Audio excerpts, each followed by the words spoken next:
The following is an exclusive presentation of Turner Sports.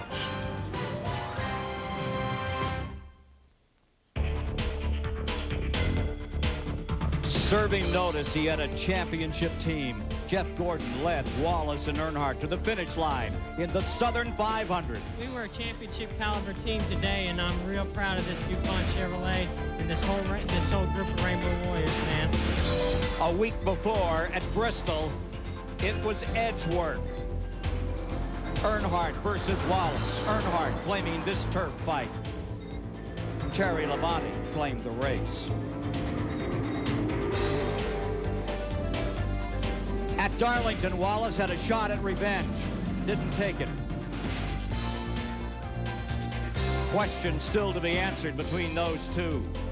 And tonight at Richmond, both Wallace and Earnhardt call it their track. They say this town's only big enough for one of them. Who gives?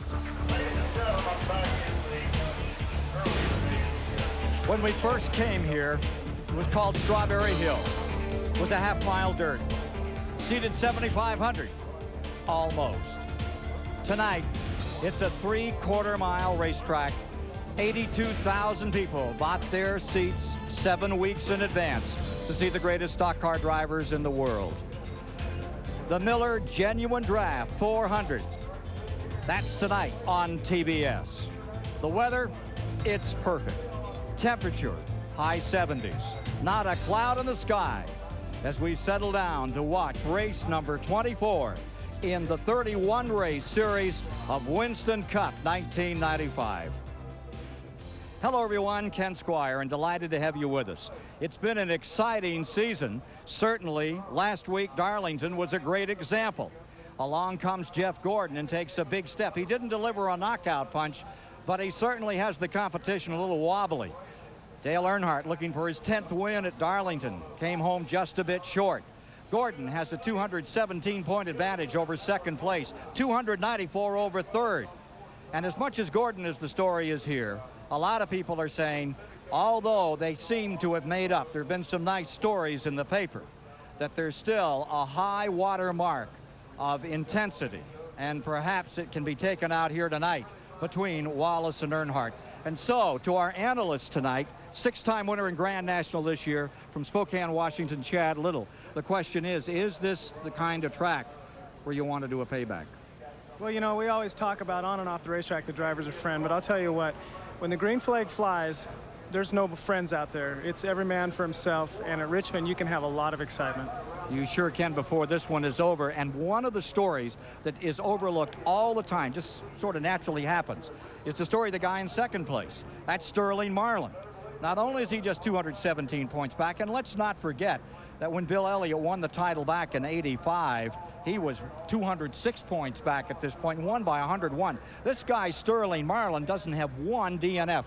And to the editor of Stock Car Magazine, the issue with Sterling Marlin, he tonight could be the big factor here. Sterling Marlin, Ken, is having the best season of his entire career, riding second in points. He has won 3 races. But to close that 217-point gap, he is going to have to run very hard. There's only a 25-point difference between first and fifth in any of the 8 races remaining. So Sterling Marlin's strategy for tonight, he says he's going to run Richmond harder than he has ever run it in his life. He has an ace up his sleeve when he has Tony Glover as a crew chief down there on pit road. And so for that matter, many people say that the reason Jeff Gordon is so strong is because of those Rainbow Warriors, and one man in particular who's standing by right now with Randy Pemberton. Well, Ken, you're exactly right. There's not a driver in the field that will tell you they can run up front or win races without a great team. And the leader of the Rainbow Warriors, Ray Evernham. The question is, Ray, you had a lot of practice here. How good are you tonight? Can you win number 7? Well, we're going to try and win number 7. There's a lot of good cars here. We weren't as good as we wanted to be in the last practice. We made a couple of changes. Track's going to change. We've just got to keep after it. I know that Jeff has learned a lot about driving short tracks, and we've got a good pit crew. And, you know, the Lord willing, maybe we can get number 7 tonight. Okay, good luck to you tonight. And they'll probably have to beat the guy that's on the pole this evening, and that car is prepared by the man that's standing by with my colleague on pit road tonight, Steve Burns. Steve? Randy, Dale Earnhardt is on the pole, his third pole of the year. He's in a brand new race car. Andy Petrie, the crew chief, had this car up here 2 weeks ago. They ran 314 laps. And Andy, I heard Dale say yesterday, this car is good. All he did was put his hands on the steering wheel. Well, I don't know about that. He did a good job qualifying himself. I hate to take too much of the credit, from the crew, because he did a really good job qualifying. It's a brand new race car, and the guys back at the shop did a real good job. Bobby Hutchins and all his guys, and really like to thank them. That's the second car we brought to the racetrack, brand new, and set on the pole with this year. You're 289 points back. Is it too late to get in this championship race? Well, I wouldn't cut the check just yet. I'd wait till they run all the races. We're going to do the best we can. I'm sure those guys are too. They've put up a nice season and good numbers so far, but it's not over yet, and we're going to keep digging until it's over. Well, best of luck, and let's go back upstairs to Ken Squire. And there's one of the men everybody is talking about. He is driving a car named Ronnie in memory of Ronnie Hopkins. Starting 7th tonight will be Rusty Wallace in the Miller 400. The Miller Genuine Draft 400 is brought to you by Cold Filter Miller Genuine Draft, by Texaco Avalon Formula 3 Motor Oil. Take it to the star. By AutoZone, the best parts in auto parts. And by the cars and trucks 36 million people depend on every day, genuine Chevrolet. You're looking live at Richmond International Raceway under the lights in Richmond, Virginia on TBS Sports for the Miller Genuine Draft 400. 38 Winston Cup cars and drivers ready to go in just a couple of moments here tonight. I'm Rick Benjamin in the STP Communication Center. Great to have you with us tonight. We are looking forward to a terrific night of racing. These Saturday night events in Richmond, it doesn't get any better than this. It'll be tight. It'll be close.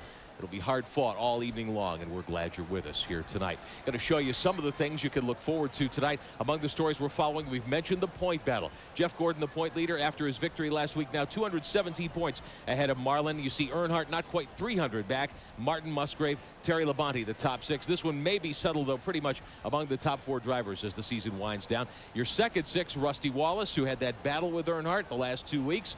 Michael Waltrip with a good year. Bobby Labonte, who's won a couple of times this year. Morgan Shepherd, Bill Elliott, still looking for their first victories. And Dale Jarrett, who has won once at Pocono earlier this year. Let's show you now our AutoZone race analysis. This is a 3/4-mile speedway. Very interesting racetrack. We'll go 400 laps, which is 300 miles here tonight. 14 degrees, the banking in the corners, and these are very different corners. We'll show you a picture of that in just a moment. The purse tonight, not quite $1.1 million. Very, very healthy amount of money these drivers will go for tonight on the short track here at Richmond International Raceway. Now, last year, the pole went to Ted Musgrave at 124 and some change. This year's pole speed a little off. Dale Earnhardt at 122.5. Last year's winner, of course, Terry Labonte. In fact, he's won 2 in a row here on TBS at Richmond.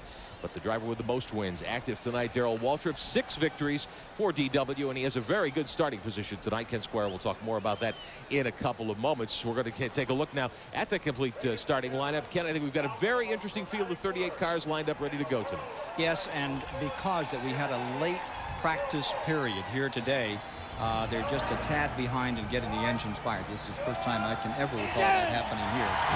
I think that was the end of the command, and there is Dale Earnhardt reaching for the switch. Jeff Gordon ready to do business.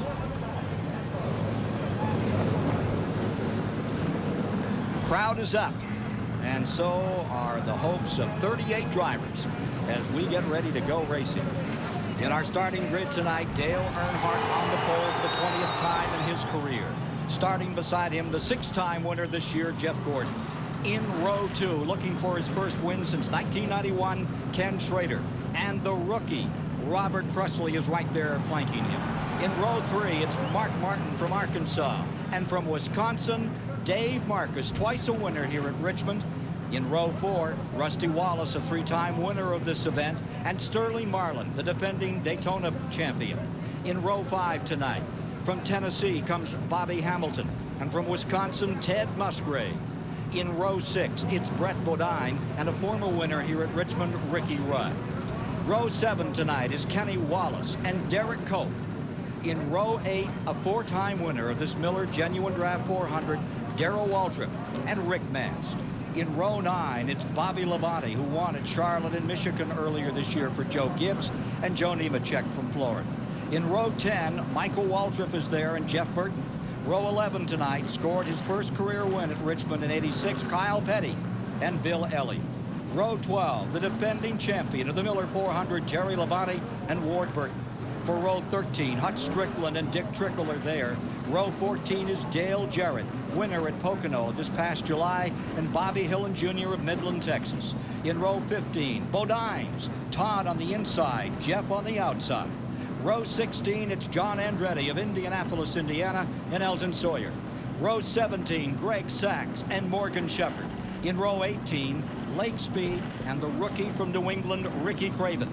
And in row 19, Jimmy Spencer from Pennsylvania and Jeremy Mayfield, the provisional starter in Cale Yarborough's car. Now, let's take a look at the in-cars as the field begins to roll. You're riding with Mark Martin, the Pyro Ford, rolling down pit road and out on to this 3/4 mile track. Here's Rusty Wallace for the Miller Genuine Draft Ford of Roger Penske. Further back in the field for tonight's performance is Bill Elliott in the Amoco McDonald's Ford, number 94. Starting back in 22nd position, Ken Schrader tonight. And Bodine and Jeff Bodine's Exide Ford. Big story there being told today in the garage area. We'll bring you up to date on a little later. He's back in 30th. And Schrader will be our last in car. He'll start well up tonight in 3rd spot. What a tough season he's had after that terrible crash at Talladega. Now we're getting ready for a go in a couple of laps. Let's take a look at manufacturer points. As you probably are aware, the manufacturer points pretty much decided for this year. Here's Rick Benjamin. Well, Ken, indeed, the manufacturer's point chase, which the 3 major car companies involved in Winston Cup racing put so much time and effort into, Chevrolet, Ford, and Pontiac. As you can see, Chevrolet has locked up the title at this point. 18 of the 23 races so far have gone to Chevrolet drivers with 190 points. So Chevrolet will have that marketing advantage over the next many months until the next season gets going. One of the many side battles here at Richmond. And we'll take a look at our Chevrolet course description for you tonight as the field moves down into turns 1 and 2 behind the pace car as well. This is a 3/4 mile tri-oval here at Richmond International Raceway. You see the pit road area there, the front stretch with that gentle D to it, 8-degree banking. The back stretch 860 feet long, and the turns have 14 degrees of banking. But they're very, very different, Ken Squire. Yes, it is, and it's one that just is so demanding. That second turn, Chad, you're either right or you're finished. Yeah, the second turn's one of the hardest ones here, you guys. I mean, you come out of there, you're running wide open on the throttle, and if your car's tight, you're dead. 22 Fords, 12 Chevrolets, 4 Pontiacs make up the field tonight, Dick Berggren. And it's a really close field, Ken. There's less than 2 miles an hour difference between pole speed and the very last car in the field. 22.033 the time for the pole, and 22.382 all the way in the back. That's a pretty tight field, less than a second apart. Among those that did not qualify, Ed Barrier didn't make it. Steve Grissom not here tonight. Shane Hall failed to qualify. Jay Hedgecock, Eric Smith, Mike Wallace out of it. Yeah, the Don Levy team, and we need to say hello to them. I'm sure they're at home watching the race. This is Judy's hometown. Dick Trickle now will have to start in the back in the Budmore Ford. He missed driver introductions. No. And there's number 71 starting in 6th position tonight. Dave Marcus, last time he started at Richmond in 1982, and he went on to win. He's the oldest man in the field as well, and he has run more races here at Richmond than anybody else, more races in Winston Cup than anybody else at 660. All right, the field back together. They ran them separately, front half and back half, got them into the speed pace for pit road, and now we're ready to go racing. It's live tonight on TBS. Coming up next for us will be Charlotte, North Carolina, the 500-miler, first weekend in October. 38th annual Miller Genuine Draft 400 about to come to the line. Right now, all the drivers are gearing up for the start of this race. I mean, they're ready. The butterflies right now, believe it or not, have stopped. There's no more butterflies. Your game face is on, and you're ready to go. Pace car is in. Ladies and gentlemen, welcome to Richmond and Winston Cup stock car racing, the most competitive racing in the world.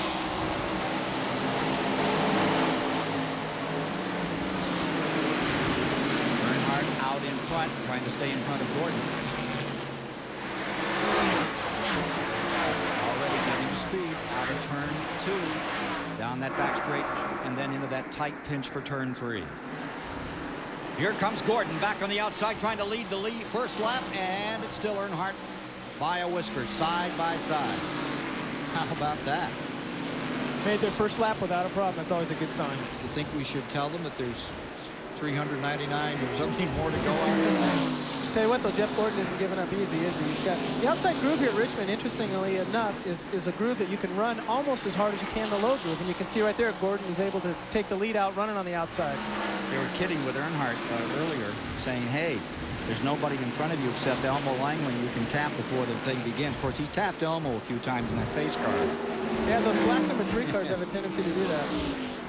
Elmo said the hardest he got run by Dale was at Sears Point. He said they get him into some area where the cameras couldn't see it, and Dale would come up and give him a couple of shots under caution. Elmo was pretty good at that in his day, too. Here's Bobby Hamilton, 7th place, number 43. Marcus right behind him. Here's Jeff Burton trying to move on the outside in the 8. Waltrip falling back. His leg hurts a lot. They have been drawing fluid and blood all week from that leg after that crash a week ago. He has been beaten up just terribly this year, Ken. He got hurt at Charlotte Motor Speedway earlier in the year, banged up again last weekend at Darlington. Rusty Wallace in the number 2 on the move coming up, and Mark Martin in that Ford as well. Wallace loves this track. A lot of people are ambivalent about this track. Hamilton in the 43 car says, this is one of the tracks I really don't like. He won his Grand National race here. He always runs well, and he says, I think the reason that I do well here is because I try harder. There you see him, the number 43, closing right in on Mark Martin here in number 6. That's the battle for 6th position.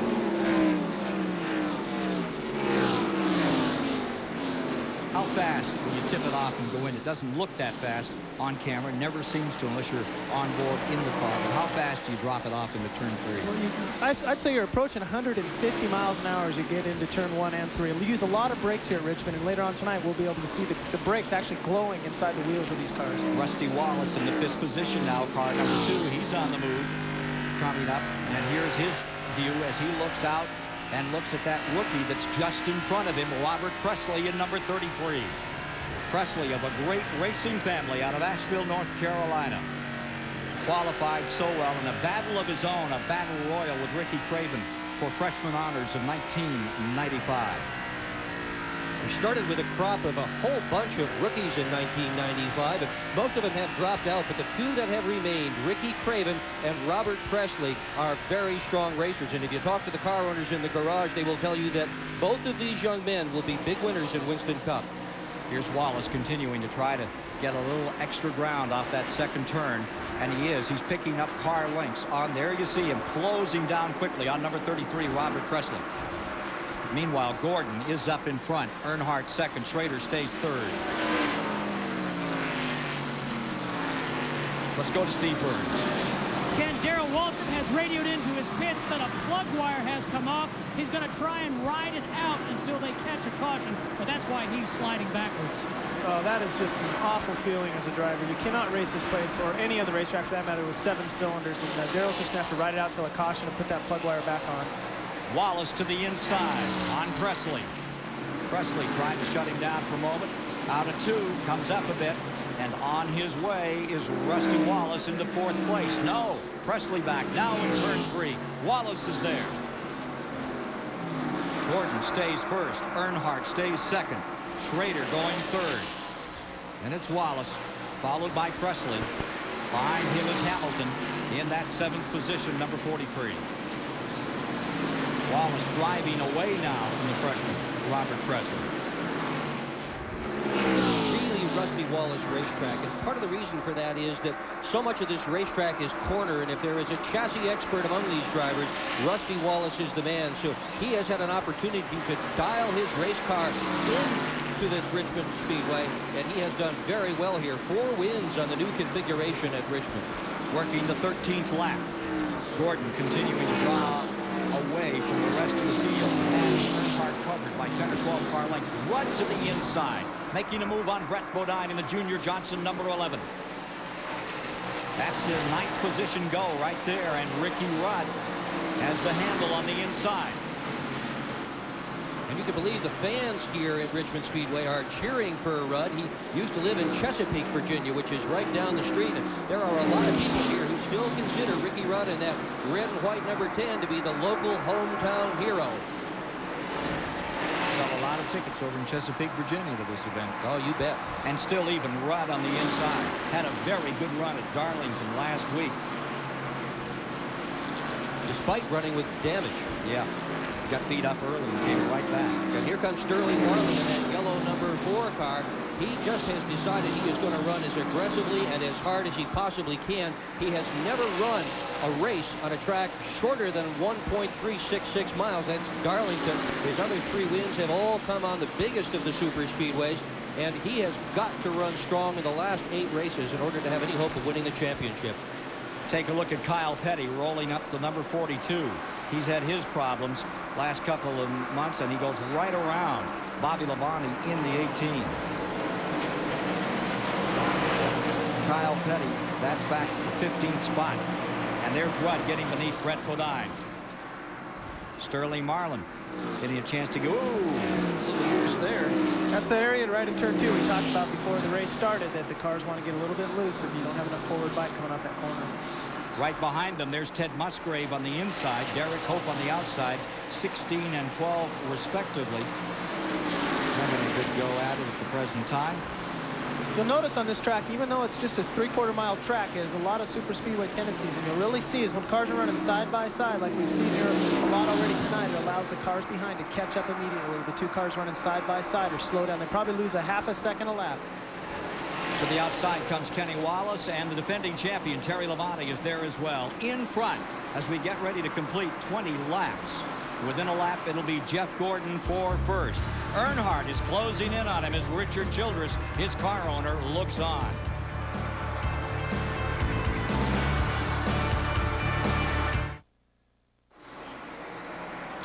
From the steel aerial platform, the wildest merry-go-round you'll find, Richmond International Raceway. This 3/4 mile track has seen 25 laps of Winston Cup racing completed.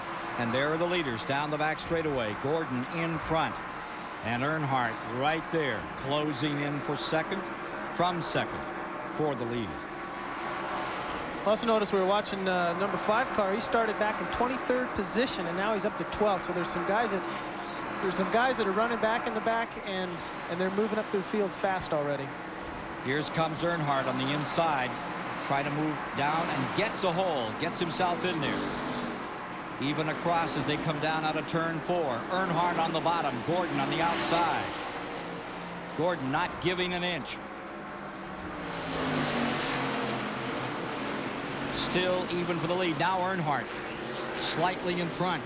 That's a brand new race car that Earnhardt has got here tonight, Ken. They really wanted to do well at Richmond, so they brought it here, did 2 days of intensive testing with this car. Unfortunately, not with the same tires they are using tonight. You can't do that anymore. Goodyear won't let you have the tires to test with that they run in the race.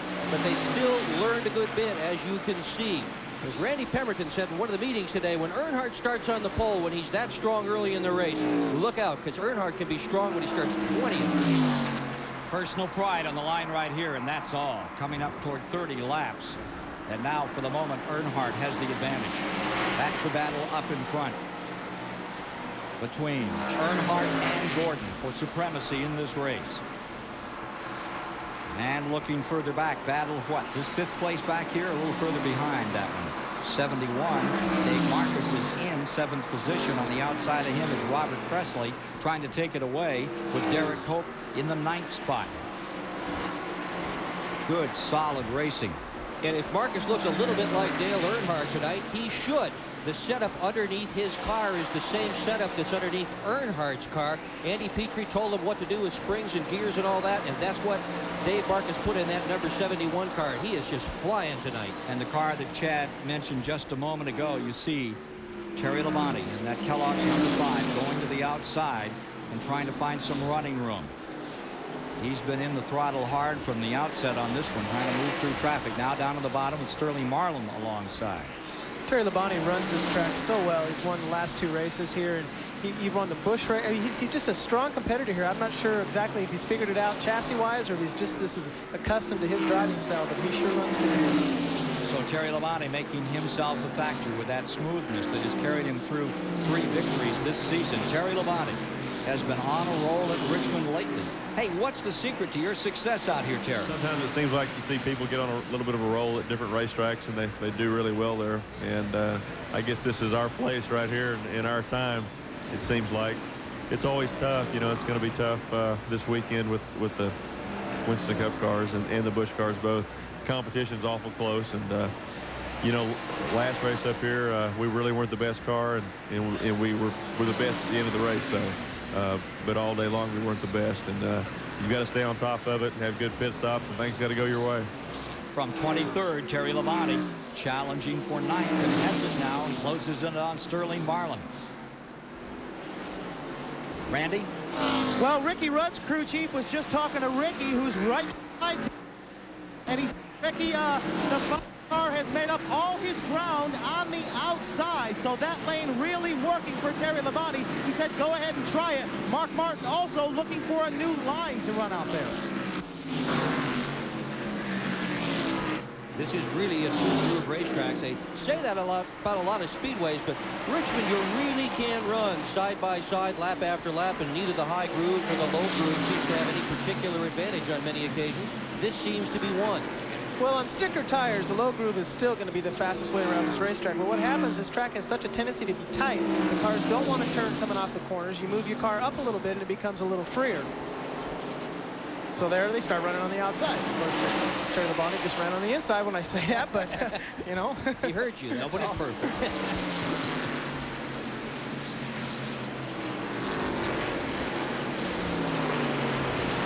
As you watch Robert Presley's number 33, remember he is now 9th. Rudd closing in behind him. Marcus with an outstanding run. Got a lot of help from Andy Petrie. It's good to see Dave Marcus up there, isn't it? Yep. Here's Bill Elliott's number 94, trying to get sorted out here. Back in 20th, 21st position right now for Bill Elliott in the 94. Right up in front of him is that 26, getting just a little loose out there for a moment. Hut Strickland. Hut Strickland, you have a younger brother changing tires for that team tonight, as a matter of fact. Really? Yes, I do. How much younger? Just a couple years. Is there going to be a bunch of littles out here like there are Bodines and Wallaces? Oh, actually, he changed his tires for me on the Busch car, too. He's a pretty good little tire change. You see Bill Elliott's brakes starting to glow already in the early stages of the race. There are now 39 laps complete, coming up to 40th. There's Rusty's caught Jeff Gordon and is attempting to pass him right now as they come off of turn 2. Sawing at that steering wheel going through the car. Second place. Up for grabs right here. Wallace on a mission. Whoa. Look at a big handful there. This is great. Saturday night, the stock car races, night race. You're in the car as he makes the pass on the low side. Did you notice Jeff Gordon waved him by there, too, as they went down into turn 1? That's what the drivers do in the front, you guys. The guys that really run in front, they're professional with each other. Jeff Gordon saying, okay, you're a little quicker than I am right now. I'm going to let you go by, and I'm going to follow you for a while. So you now have the number 2. The Deuce is in second place. We've got Earnhardt up in front.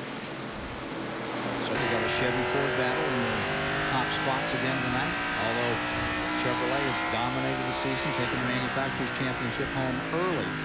Ford trying to make up some ground at this time of the year. And you talk to the Ford drivers, and they all still say that Chevrolet has an edge here in this kind of racing. Tonight at Richmond, as was the case in the spring, spoiler rules, nose rules are the same for the Fords and the Chevrolets, but the Ford drivers say they are running a bit down to the Chevys. So we've completed 42. We're working the 43rd lap at the present time as Earnhardt continues his run for a championship.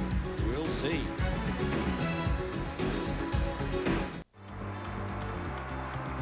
Promotional fees and consideration have been paid by Auto Week, America's only enthusiast weekly. For a 52-week subscription for only $19.95, call now, 1-800-232-1522. And by Liquid Wrench with Teflon, an unflammable spray lubricant with thousands of uses around your home, shop, and car. And by STP, makers of fuel performance additives like STP Super Concentrated Fuel Injector Cleaner and STP Gas Treatment. So no matter where you drive, go with STP and drive a better car.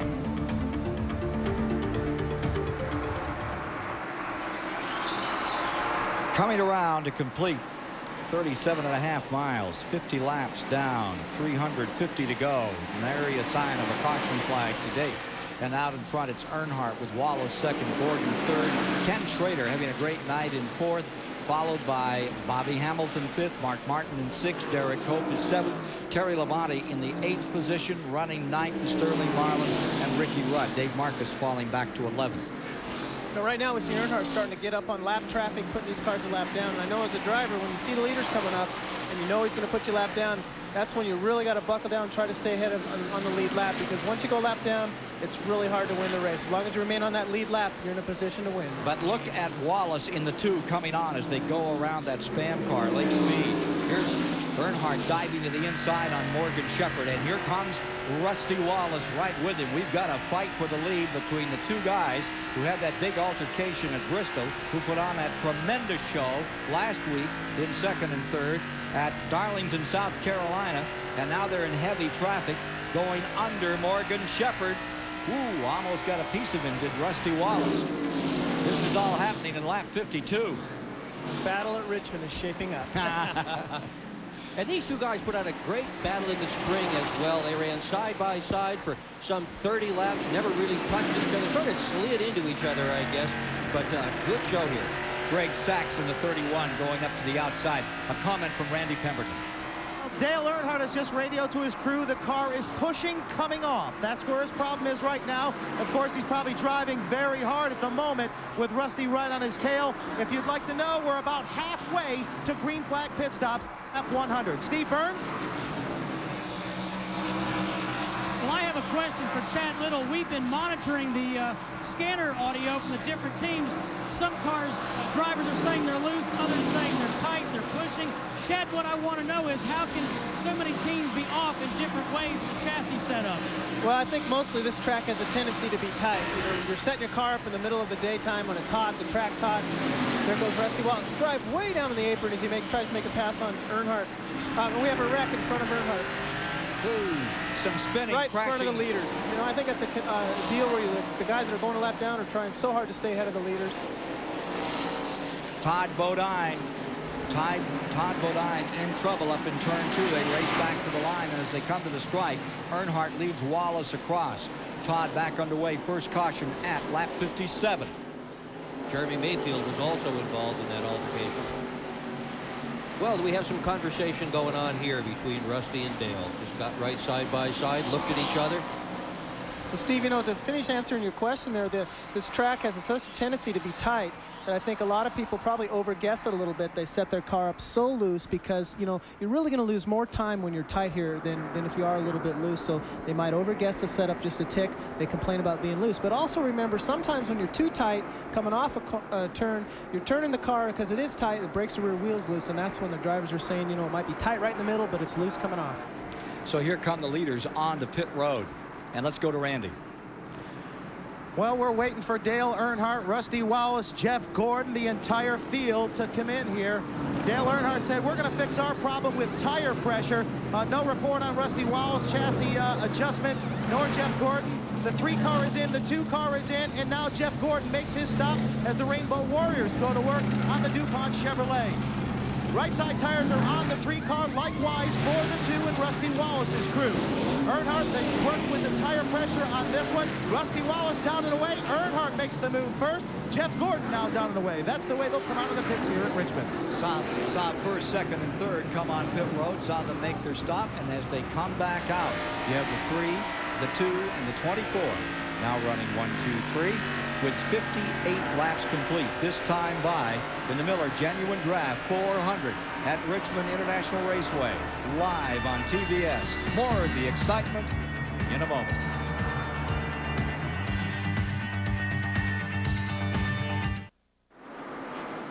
It's a harvest moon. The question is, who's going to harvest the lion's share of $1 million out here tonight at Richmond International Raceway? And there you see the standings over the top 6 at the present time. That's with the 60 of 400 laps complete, working lap 61 at the present time. Let's take a look at what the leaders had to get around in turn number 2 just a moment ago here, Chad. Well, you see Rusty dove way into the apron as he made an attempt to pass Earnhardt going into turn 1, and this happened right in front of the leaders coming out of turn 2. I think your point is well taken. Those guys did not want to get overtaken by the cars that were about to lap them. Put out quite an and number 33 here, he had a little fun in the pits. That was not much fun out on the track, but number 33, Robert Presley, who's a collector, you know, he likes to pick up things at the track and so forth, and he did not want to pick that up. You know, we laugh about that, but I tell you what, if this was at a super speedway, his day would be over because his nose would be damaged, and that is so important on the big tracks. He'll probably won't hurt him too bad here at Richmond tonight, though. Robert Presley ready for another go, and we're ready for green. Coming around to complete 62. Lead cars in that outside line make the break. A big jump on the inside line. The inside line, remember now, is lapped cars here tonight at Richmond. Craven leading that group of lap cars. He's back there in 28th position. Behind him, Todd Bodine, 29th. Nemechek, 30th. Sawyer. We should mention again, that was Todd Bodine that got in that back up in turn number 2 that brought out this first caution of the day at lap 57. Should also mention that number 25, Ken Schrader, is doing a great job tonight. He's had some tough runs of late, but tonight Schrader very strong at 25. Asked his crew chief earlier today if today was going to be the day to end all the bad luck Schrader had. He just sort of looked at me and shook his head as if he didn't even want to talk about it. Schrader's had so many terrible things happen to him. He's been 7 straight races without a finish in the top 10. 23rd in the Southern 500, 14th at Bristol, 26th at Michigan, 36th at Watkins Glen. He's got a lot of fans who would love to see all that end here tonight with a strong finish. The other car involved in it, he brought out the caution. Jerry Mayfield, we've been watching him for a couple of laps, and that car came out pretty much unscathed. Doesn't show any battle marks on number 98 for the RCA car. And he is running a lap down at the present time. Great battle up there at the front with Rusty and Gordon.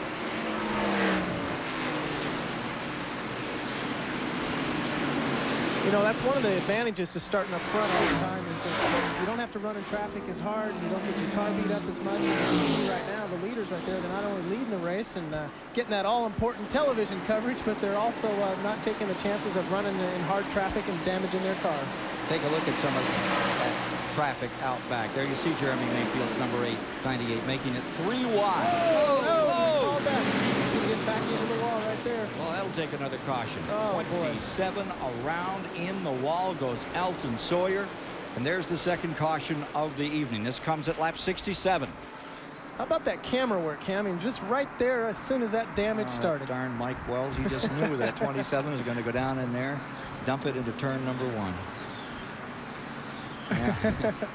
Well, a hint is that you can't really go 3 wide into the corners here and make it at least most of the time you can't. Once in a great while you can, but Elton Sawyer discovered tonight that tonight was not one of those nights. Well, I don't think he realized what was going down on the bottom. That move by the 98 was down beneath him and far enough back. He didn't have a chance. When he started to pull down, everybody was there. Yeah. Take a look again right here. That's Brett Bodine in the middle. The 27 car probably didn't realize what he was getting himself into right there. Victim of circumstances as he spins around and backs it into the wall. And although he's probably not damaged the car real bad, it's going to be bad enough that he's going to be down a few laps before they can get it fixed and make it back out. It's too bad for the Hooters team. Is that the 31 or the? It's Greg Sachs in the middle. Yeah, it is the 31. It's Greg Sachs. Oh, look at him just getting squeezed. You can see Sachs on the brakes. The rear brakes lighting up, still lighting up. Smoke off the left rear corner of Sachs' car, trying to stay out of that. He had a bad crash last week at Darlington. See, Elton's getting out of the car. He's certainly okay, but the car's going to have to come in on a wrecker, and they're going to have to repair it behind the wall before he can make it back out tonight. Junior Johnson's number 27, and we understand it's back to a 1-car team, that this may be sold to the Hooters folks next year, this team. There's a lot of teams for sale. The 26 team is for sale. They're looking for a buyer there. Let me ask you a question. You know, we know about Bernstein. We hear about Moroso for sale. The big announcement today, Jack Roush is coming out with a 3rd team. Jeff Burton is going to be the driver. Buddy Parrott is going to be the crew chief on that deal. They're also going to build a truck for a few races. So what do you think is going to happen here? Will indeed Roush buy one of those teams, Bernstein or Moroso? It's really hard to say what he's going to do. He's got a lot of pride. They build a lot of their own equipment as well, and both those guys want to see the teams go out as a complete unit. Talk about 3 teams under one banner, three racing teams. Let's go to Rick Benjamin for just a moment and get back to this one. weekend time now for our Auto Week Weekend Racing, brought to you by Auto Week, America's only enthusiast weekly. Last night, the Busch Grand National Series cars ran 250 laps here under the lights in Richmond. We have some highlights to show you from a great battle that transpired here last night. We're going to show you off the green flag. First of all, the situation as the cars came down for the start. Here's the green flag with Randy LaJoie on the pole, David Green alongside. Kenny Wallace started third last night. A lot of paint swapped here throughout the evening. Here's a jam down into turn number 1. And Dale scooped his car, was able to gather it back up and get straightened out. We'll hear more from him later on. A little later on in the event, Elton Sawyer gets turned around up in turn 3. So it's 2 for 2 on the weekend for Elton Sawyer. Last night in the Aiken-Sutton 38, he gets straightened out. Late in the race now, Dale Jarrett and Mark Martin. Martin had led a long time. Jarrett works his way around down on the low side. This was not the end exactly. Later on, there was a little skirmish. We'll set this up for you. Jeff Green in the 3 and our good friend Mr. Little in the 23. They showed very strong. Now, at the end of the race, Dale Jarrett did make his pass good on Mark Martin. It takes the checkered flag. Jarrett coming back to win another Busch race. Now, after the checkered flag, watch this. Jeff Green and Chad unfortunately tried to occupy the same portion of the racetrack down between turns 1 and 2. It doesn't work very well. There's Dale Jarrett in victory lane, your winner last night in the Busch Grand National event. Jarrett and Martin, Johnny Benson, the point leader, Steve Grissom and Terry Labonte, the top 5 here tonight. And we want to tell you the rest of the results. We'll show you some additional ways the field stacked up last night. Actually, this is qualifying for the IndyCar final tomorrow. And this is at Laguna Seca. Jacques Villeneuve has the pole. Brian Herta and Gilles de Ferran. Teo Fabi and Scott Pruitt will be the top 5. Villeneuve trying to lock up the IndyCar title tomorrow. Formula One runs tomorrow at Imola, Italy. David Coulthard and Michael Schumacher will start on the front row. Gerhard Berger, Damon Hill, and Jean Alesi. And we'll be back here at Richmond International Raceway. 1-800-232-1522, the number now, for a 52-week subscription to Auto Week. $19.95 is the price every week. Auto Week is first with all the inside news of racing, personalities, driving impressions, and a whole lot more. Auto Week's phone number, you see it on the screen, 1-800-232-1522. This offer ends Monday night. We'll be back to put these cars under green as we watch the fans enjoying activities here at Richmond International Raceway. 73 laps complete. We're under caution. Back in a moment.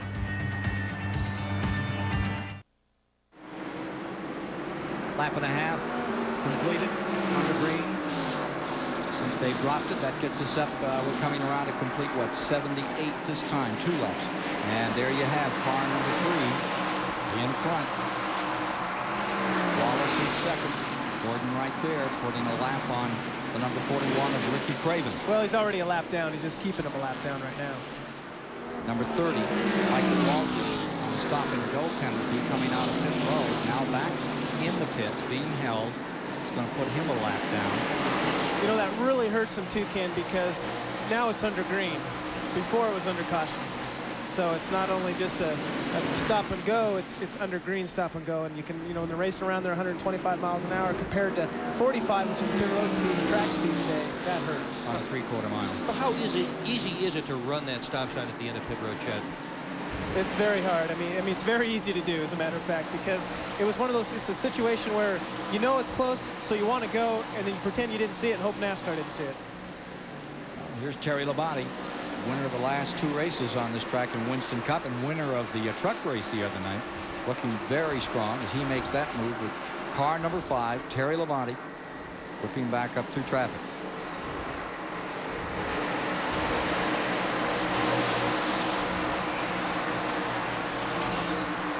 Michael Waltrip, who's already served his time on pit road, is back out there again. Got a lot of making up to do. It was a black flag and then had to come back in because they're running the stop and go side. 9th spot was Labonte, as you saw him a moment ago. There are the top 3. Earnhardt, Wallace, Gordon. After 2 cautions. Let's go to Steve Burns. Here's the story on Elton Sawyer. Elton, you look okay, but a frustrating night. What happened?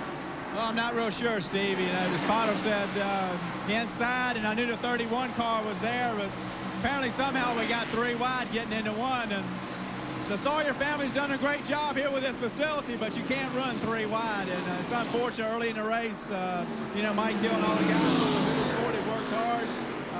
You know, we need to get some experience and run as long as we possibly could, but it's not going to be tonight. We'll get them at Dover. Tough luck, Elton. Thank you. And it sure looks like the 27 is headed into the hands of Bob Brooks, the CEO of Hooters. And a two-car team for juniors since, what, 91? And brought Sterling along. Anyway, next year back to a single focus. Be interesting to see what happens with Travis Carter next year. Big junior fan. You know, Derek Cope had a great pit stop this last time around. He came out fit, and he's hanging right in there. He started well, and he's really having a good run tonight. Bobby Allison Racing, wearing the number 12, and looking good with Lake Speed trying to duck under there in car number 9. Lake is a lap down and being shown in 29. See Derek starting to run a real high line. You'll notice that tonight. Cars, some of the drivers will pick a low line, some will pick a high line. It just depends on how their chassis is working, where the car feels most comfortable to them. Wallace feeling very comfortable right down on the bottom there, Dick. He sure is, and they are going at it. They really are. There's a lot of enthusiasm for leading this race right now. Rusty trying to take it away from Earnhardt. They got along well last week, but they sure didn't get along well at all at Bristol. Rusty's comment is, we've talked it over, and I've just explained, he just better not touch me, that's all. Well, I guess that sums it up, doesn't it? Yep. Yep. Maybe I better try that. Yeah, we want to talk to you about that little incident at the end of the race with that number 3 and the 23 from last night. I was afraid to look at that videotape again. I think we're going to see Rusty making a move on Dale here real soon. He's going to probably stretch some distance out. His car seems to be working a lot better through the middle of the corner. He's getting a better bite up off the corner. Rusty Wallace trying to close in. They gave us some great laps here back in March. I think they ran 20 laps absolutely side by side, just pasting each other's cars on the doors. Running side by side is common enough at Richmond, and we asked Dale Earnhardt his thoughts about it. You can do it. Unlike Bristol and some other places, you can race side to side here. It's a good racetrack to race like that. Rusty and I in the spring race here run 30 laps side by side. Had one of the best races of our career here, so it's a good racetrack to race on. Well, so it was 30. Yeah. I thought it was 20. Who was counting? It seemed like the whole race, the two of them ran side by side. It was a great show. And these two cars seem very evenly matched tonight, Ken. I wouldn't be at all surprised to see a repeat of that. As you watch Rusty working that steering wheel going down through here, what does it tell you, Chad? Well, his car seems to be working real well. Obviously, he's in second place and he's running real good, so you know his car's working well. But you see Rusty taking a little lower line into the corner. That just tells me that his car isn't as tight as some of the others might be. So that's why I just kind of guess it. In a few laps, his tires get hot. Rusty's going to be strong, but I mean, all these cars up in the front right here are strong. You see Dale and Gordon, they're both running real strong right now. But it doesn't look like Rusty's fighting things much either. It's kind of an effortless effort to bring the car through the corner, and that's a sign of a good handling race car. Closes right big on Earnhardt another time. Earnhardt gives him a little room, but there's coming off two. You can't take that shot right there. Here's the spot, and Earnhardt's there. Great in-car camera look. You see Rusty looking to the outside now a little bit, and then probably check out the inside as they go down the straightaway here. But, you know, the straightaways are a little shorter here, Richmond. It's hard to pass down the straightaways. Your moves are really made in the corners. Well, in lieu of that, on this short track racing, always consists of a lot of bumping and grinding. And here we go. Rusty Wallace, one of the masters of short track racing, gives us his thoughts on how to be successful with guys like Earnhardt here at Richmond. You got to keep the thing out of trouble, man. You can lose your patience real quick in a short track and start retaliating against guys, beating and banging and all that. You start tearing the car up, you can't really get successful here. But the key thing is always handling. And we always seem to get our handling package real good in the race. Now, I will admit, I'm the world's worst qualifier, so don't judge me on that one. But when it comes to race time, we seem to get everything right. And that's the key. Good pit stops, good handling car. Good handling car he has, and so does Earnhardt at this moment, as these two continue to make war. The 7-time Winston Cup champion, Earnhardt, in front of the '89 champion, Rusty Wallace, right there with him. And you see this race. This is what these people paid to see, Ken. When they put tickets on sale for tonight's event, they lasted a grand total of 2.5 weeks, despite the fact that the Sawyer family put another 8,000 seats into this place. Every one of them is gone. They had to put a new law into effect to try to hold the scalping down. Now it costs you $500 to scalp a ticket. And I'll tell you what, there were people out there willing to risk it just in order to get a seat to this event, and this is what they want to see. Front two, front three right there. And here comes Wallace again on the inside. He's got the shot out of 2.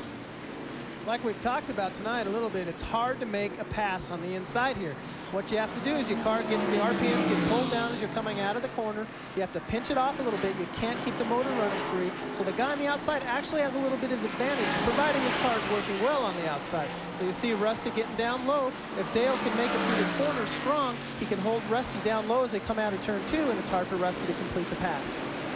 The other night in the truck race, Ernhardt set up here in one of the suites, and he was the spotter for his own truck. I think he was taking notes about how to get around this thing.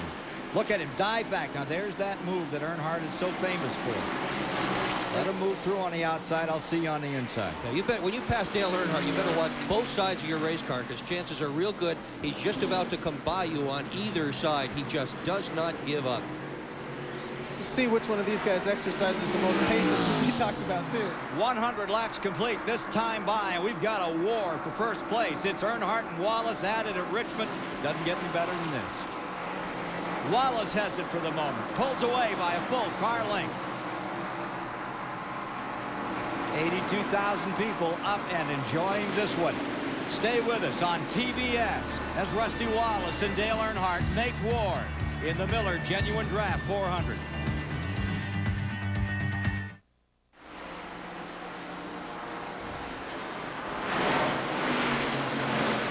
Back with you at Richmond International Raceway with 106 laps complete.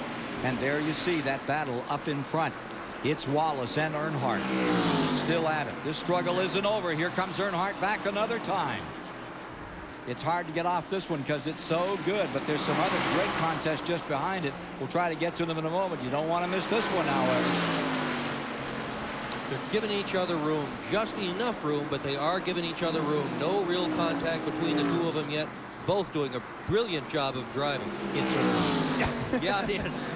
Yeah, if this was lap 398, I don't think it would be quite this gentlemanly, but so far, so good. I think they got the message from Mike Kelton and the NASCAR. Bill France himself is here tonight. No nonsense. No cock-a-doodle-doo out here. We'll see. It's still early. Cock-a-doodle-doo? Yeah. Is that the polite way of saying? Yeah, getting into it pretty good. Got a couple of roosters ready here to get at it. Look at Wallace taking that high line, and you were mentioning a moment ago, the other guy who is really willing to run much higher than anyone else, and you see he ducks down here to protect that inside, is Derek Cope. And the Cope run in the number 12 has brought him up into 4th position. Derek Cope in the Bobby Allison car had a great run back here in March. Now here comes Earnhardt another time. Just doesn't like the idea of seeing that black and gold car in front of his black and white car, and he's going to do something about it. I think Earnhardt likes to see anybody in front of him. If there's a race car in front of Dale Earnhardt, he's simply going to pass it. That's all there is to that. In stuff like this at Richmond, brakes become a real issue. They talk about Martinsville being the real brake track, but Richmond is a real brake track too, and part of the reason for that is they're on the brakes for such a long period of time, going into 1, going into 3, and most of these teams have got 3 brake ducts, some of them with an actual electric blower on each of the brake calipers up front. They've all got brake circulating valves, so they recirculate the fluid. You can't use all that stuff in Grand National racing, though, can you, Chad? No, in Grand National racing, we're not allowed to use any air blowers onto the front calipers or the rear calipers, and you can almost guarantee that every Winston Cup car tonight out there has got blowing air in 3 different ducts to the front brake calipers. Look at this, still at it. Earnhardt is back into that September mode he's so famous for. Right back in here. He slipped in those races between Michigan and Michigan from June to August and fell from 1st to 4th in the standings. But he looks like the Earnhardt of old, still in here, still believing that at Atlanta in November he will be fighting for his 8th championship with whomever. It's a different strategy right now, Ken, on the Earnhardt team. Andy Petrie, before the start of today's race, told me that they are running offensively rather than defensively this late in the season. And what he meant by that was that if there's any question at all about gear, they're going to go with a more risky gear. If there's any question about shock absorbers, they're going to take the chance. They have got to run hard as they possibly can, defend nothing. Caution is thrown to the wind. Battle for 5th place up there, and that Ken Schrader car stays just in front of Ricky Rudd and Terry Labonte in the number 5. Here's Rudd making his way to the inside as the feathers continue to fly up in front. How about this one? And look at Bobby Hamilton in 43. What a good job he's doing again tonight. I remind you that Terry Labonte started all the way back in the 23rd spot. Right now he is running in 7th, making 6th position. Ricky Rudd breaking that group up, getting away. Schrader had led that pack for about 8 or 9 laps. Sterling Marlin just getting the tail end of that. Schrader's car doesn't seem to be working as good as he'd like it to right now. He's washing way up there in the corners, as you can see, and he's gotten passed by 3 or 4 cars here in the last 10 or 12 laps. Should mention that Dale Jarrett is just behind them in 10th. Mark Martin is 11th. Kyle Petty 12th. Dick Trickle is 13th. Musgrave 14th. John Andretti 15th out here at the present time. In 16th would be Ward Burton in the 22 car, the MBNA car, and Bobby Labonte is in 17th. They're all in the lead lap. In fact, we have 26 cars running the lead lap here with 118 laps now complete. Terry Labonte and Rudd going for 5th place right there. Look at that. A real good battle going on. Just eating up lap after lap after lap. Terry Labonte is passing cars. And that's exactly what he's done in the last 2 races here and come home a winner. Can Labonte make it 3 in a row in Winston Cup racing? Well, stay with us here on TBS tonight, because right now it's the Wallace Earnhardt Show. But that's for now.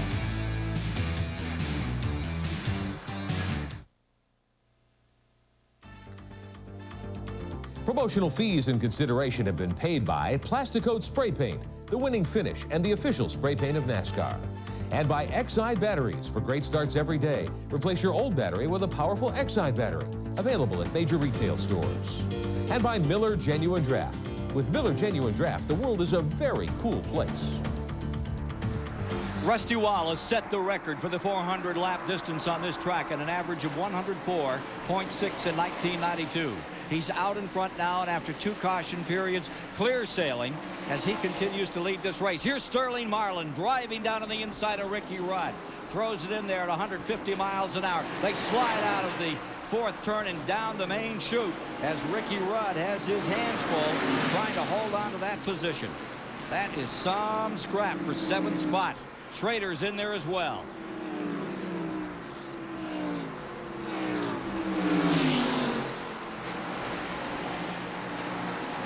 Sterling Marlin seems to be getting smoother every year, Dick. He really does, and he is very, very good on this racetrack, even though he has never won here. Schrader's still hanging in there at 25.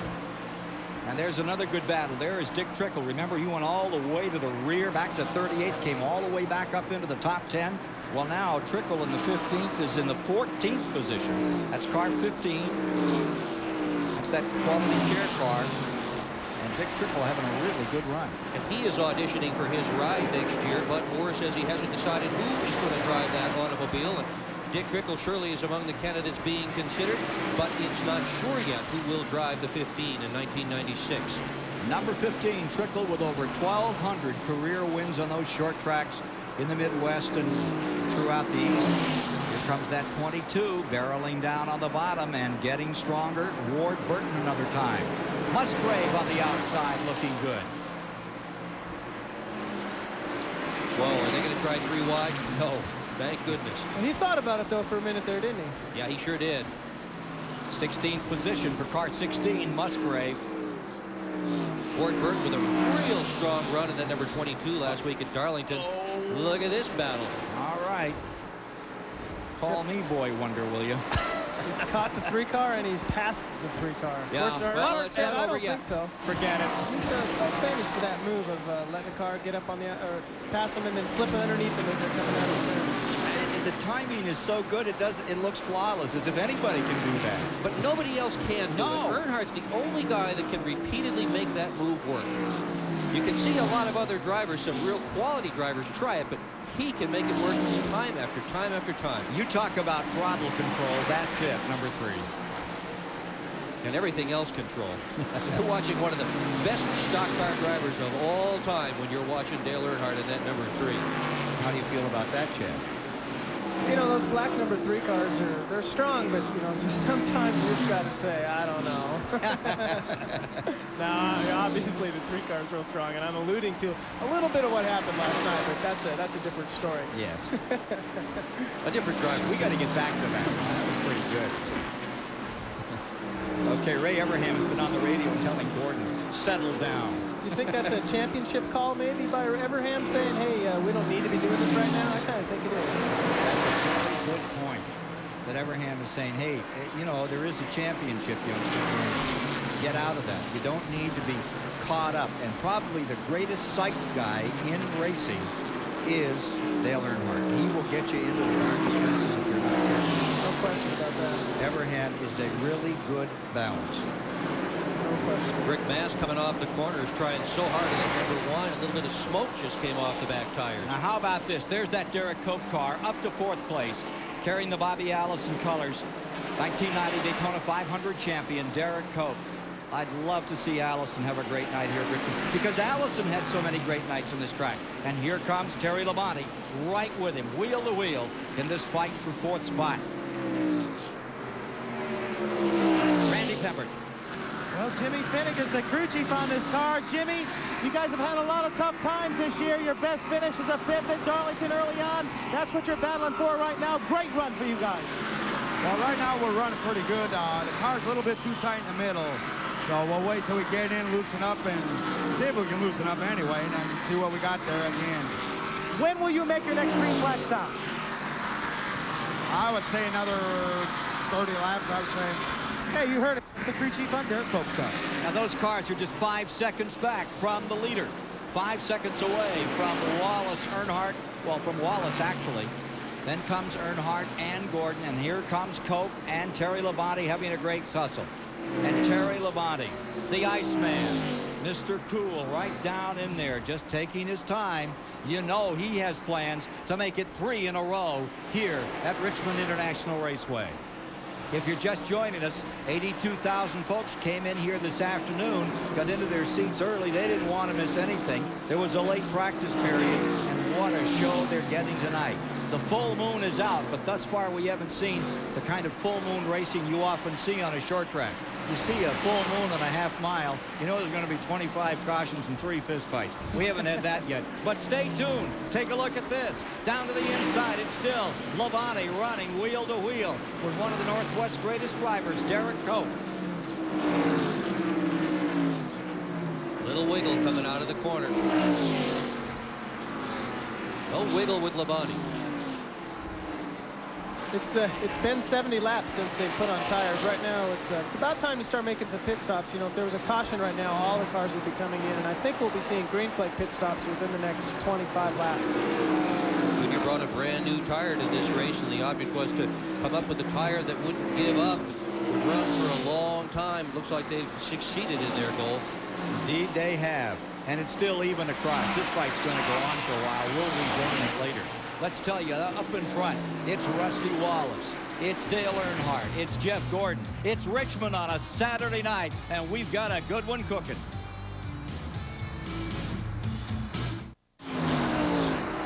Well, frickin' frack are at it again here tonight. They've swapped the lead another time and back again. Here's Wallace and Earnhardt still having a whale of a good race. Trying to get under Robert Presley at the present time. They just put the 4th place qualifier down a lap. These guys are running a heck of a pace right now. They have got this place stomping. They, for a moment, seem to stabilize, and you don't think, that's going to be it until they make the next tire stop, and then Earnhardt just zonks him. Pulls right down to the inside. Then Wallace comes fighting right back in front of him. And there's the number 24 of Jeff Gordon right behind Robert Presley, watching the whole thing. just waiting for something to go wrong in front of him, and he will inherit the lead of this event. I think that Ray Evernham put a double bit in his mouth tonight to harness that guy back. He is really riding him. He's on the radio to him, telling him to be in control. And so far, Gordon hasn't put a wheel wrong in this race. And he continues to watch this battle between these two great masters, Rusty Wallace and Earnhardt. Race ticket prices, these two keep this up. This is just amazing. They've got a big pack of cars there right in front of them, and you know those guys are saying, please, let me have a caution, let me have a caution. We're showing 50 complete. 150 down of the 400 to be run. And you're watching from Bill Elliott's vantage point. He doesn't want to get caught up in this thing and lose a lap. He's back there in 21st position at the present time. And about to go a lap down. Bobby Labonte has already been lapped. And there's a kid that's proven he can win this year, and he's going to win a lot more, I believe, in time to come. There is a candidate for a national championship. What, 2 years down the road? It's not going to take him very long, for sure. 3 wins in 1995, all big wins. 2 in Michigan, 1 in Charlotte, the 600. Yeah, the focus of Gibbs and the sense of Makar and the driving of that young Labonte. Yeah, and Hendrick Motors under the hood. Let's not forget that, too. And they have 1 more year with Hendrick Motors. They're already developing their own in-house engine program, but they've got him for 1 more year. Well, making horsepower right now are those two, the 2 and 3. Now, Dale Jarrett we haven't seen for a while tonight. Let's take a look at that 28 car. Dale Jarrett has been trying to make some time up out here and get himself up through the field. He's got himself around Ricky Rudd. That puts him up to 8th position. He's had some fighting to do. He came from 27th earlier on in the race. Looks like a 2-car team coming there next year, Dick. Yeah, it is a 2-car team, most likely. Jarrett says he will be back, and apparently they're going to field a 2nd car for Ernie Irvin if he wants one. I think he probably wants one, yeah. Well, he's got to get past the doctors first. I'm certain that he wants one, but whether or not he's healthy enough to do it, that's the real question. But the question really is, will there be a 2nd car if Ernie Irvin can't run? That's what Jarrett told me yesterday. I wouldn't be surprised to see Dale, to see that 2nd car team work out and to see Ernie Irvin in a car within the next couple 3 races. Of course, you know, I think they know his desire to race, and probably everybody figures that no matter what, he will simply will himself healthy so he can get back behind the wheel again. What's happening here? Here's 12. That's Derek Cope backing up a little, losing a spot to Bobby Hamilton in 43. And I would presume the tires. Yeah, it's time. It's definitely time for stops. And what dictates who comes in right now is the leaders. The leaders come in, everyone comes in. Now, there's a little gamble you can take. Let's say you're running on the lead lap and you want to take a little gamble.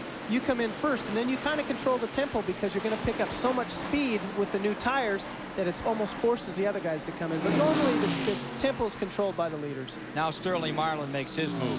And take a look at those leaders. Earnhardt just looking Wallace over.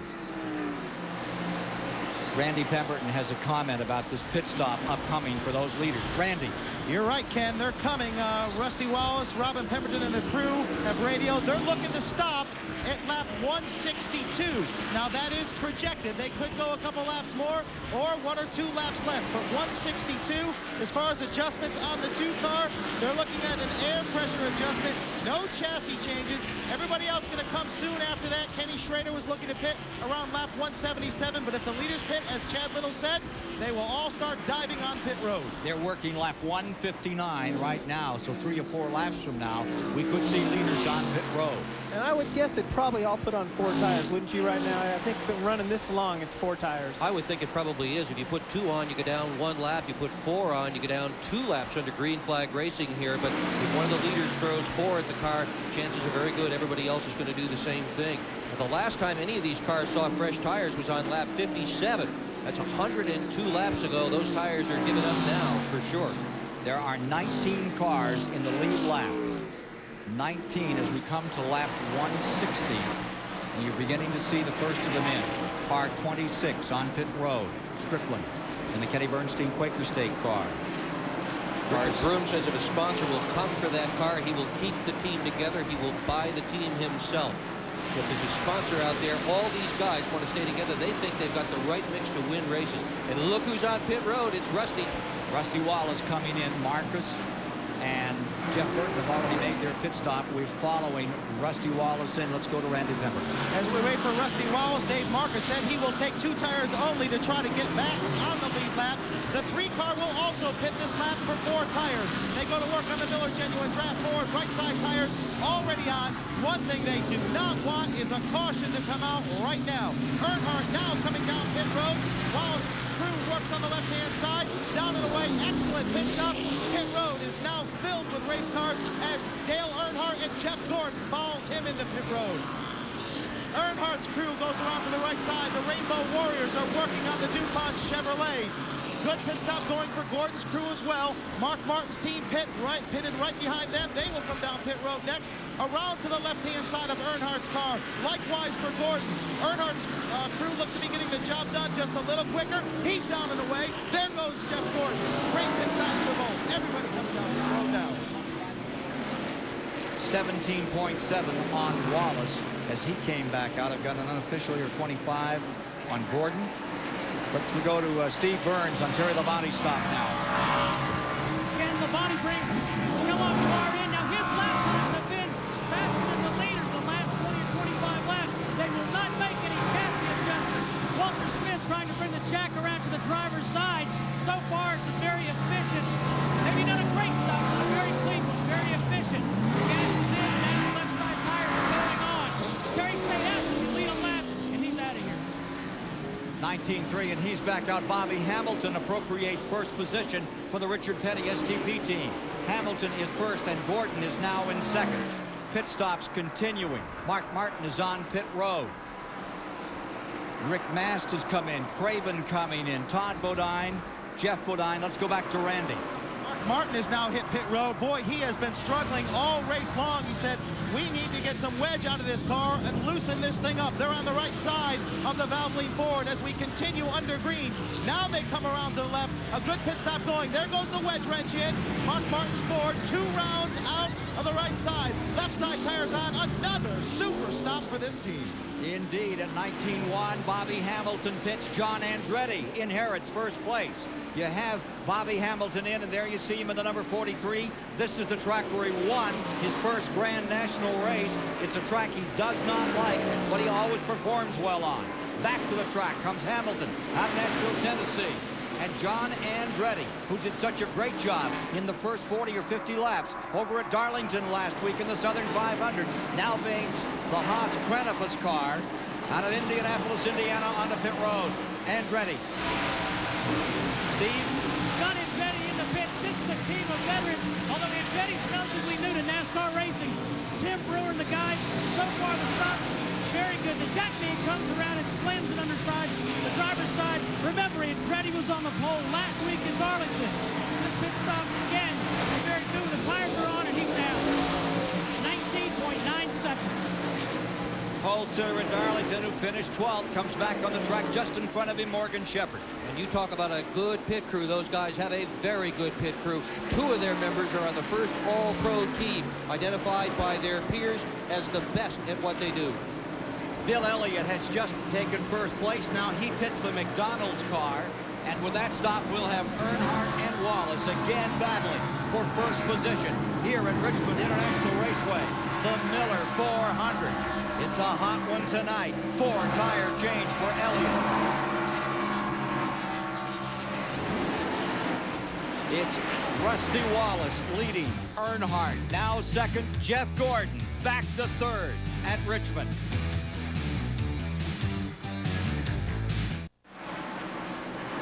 .175 with 400 laps complete. Moving toward 200. 11 lead changes among 7 drivers thus far. 2 cautions for 14 laps. And after the green flag pit stop, we've reduced the number of cars in the lead lap to 12. They are Wallace in number 2 in front, followed by Earnhardt, Gordon, Terry Labonte, Mark Martin, Jarrett, Ricky Rudd, Bobby Hamilton 8th, Cope 9th, Schrader, Martin, and John Andretti 12th. Those 12 in the lead lap. Dick Bergman. Rusty Wallace is your leader, who says he loves Richmond Speedway, and the crowd loves him too, and no wonder. of the last 6 races at Richmond, Rusty Wallace has been second in 2 of them, third in 1 of them, fourth in 1 of them. He's won 2 of them. Of the 14 races until tonight, he has led 11 of them. 1,520 laps on top since they redid this racetrack in 1988. Nobody has led more laps here than Rusty Wallace. He is a master at this racetrack, and he leads right now. Earnhardt running second, trying to run him down, and some traffic to go through before he gets to Rusty. The 89, 92, and 93 winner of this event, as well as some events in the spring, Rusty Wallace, in the car that they named in honor of Ronnie Hopkins. One of the very best. The car they've had PR-18 and Midnight, and they're so proud of Midnight, but they think this is as good a car as has come out of the shop. Yeah, this was originally PR-16. Ronnie Hopkins was the fellow who did an awful lot of the chassis design work for Rusty Wallace team. He passed away not so long ago of cancer. Tragic loss for the team for sure. And they really miss Ronnie Hopkins. Well, he's out there tonight, and he's leading this race with Earnhardt second, Gordon third, Labonte in fourth. 2 caution periods thus far. 1 crash eliminating just one. Elton Sawyer. A hard crash down here. Really buckled up the number 27 of Junior Johnson. And earlier in the going, a double spin. We saw Jeremy Mayfield going around with the number 75 of Todd Bodine in turn 2 right in front of the leaders, somewhat reminiscent of that incident that Todd Bodine had at Darlington when it almost caught the guy that eventually won, Jeff Gordon. And there you see Gordon. There you see that second and third place car. 22 in front of him. Yep. Wardberg. Oh, we've got a spinner out of turn 2. I think Spencer. Maybe it is Spencer. Has spun out of turn number 2. Boy, when that wall started the evening, it had one little blemish on it. Now you begin to see scars all the way down turn 2 from the action here at Richmond tonight. Caution is out. Third one of the night comes at lap 182.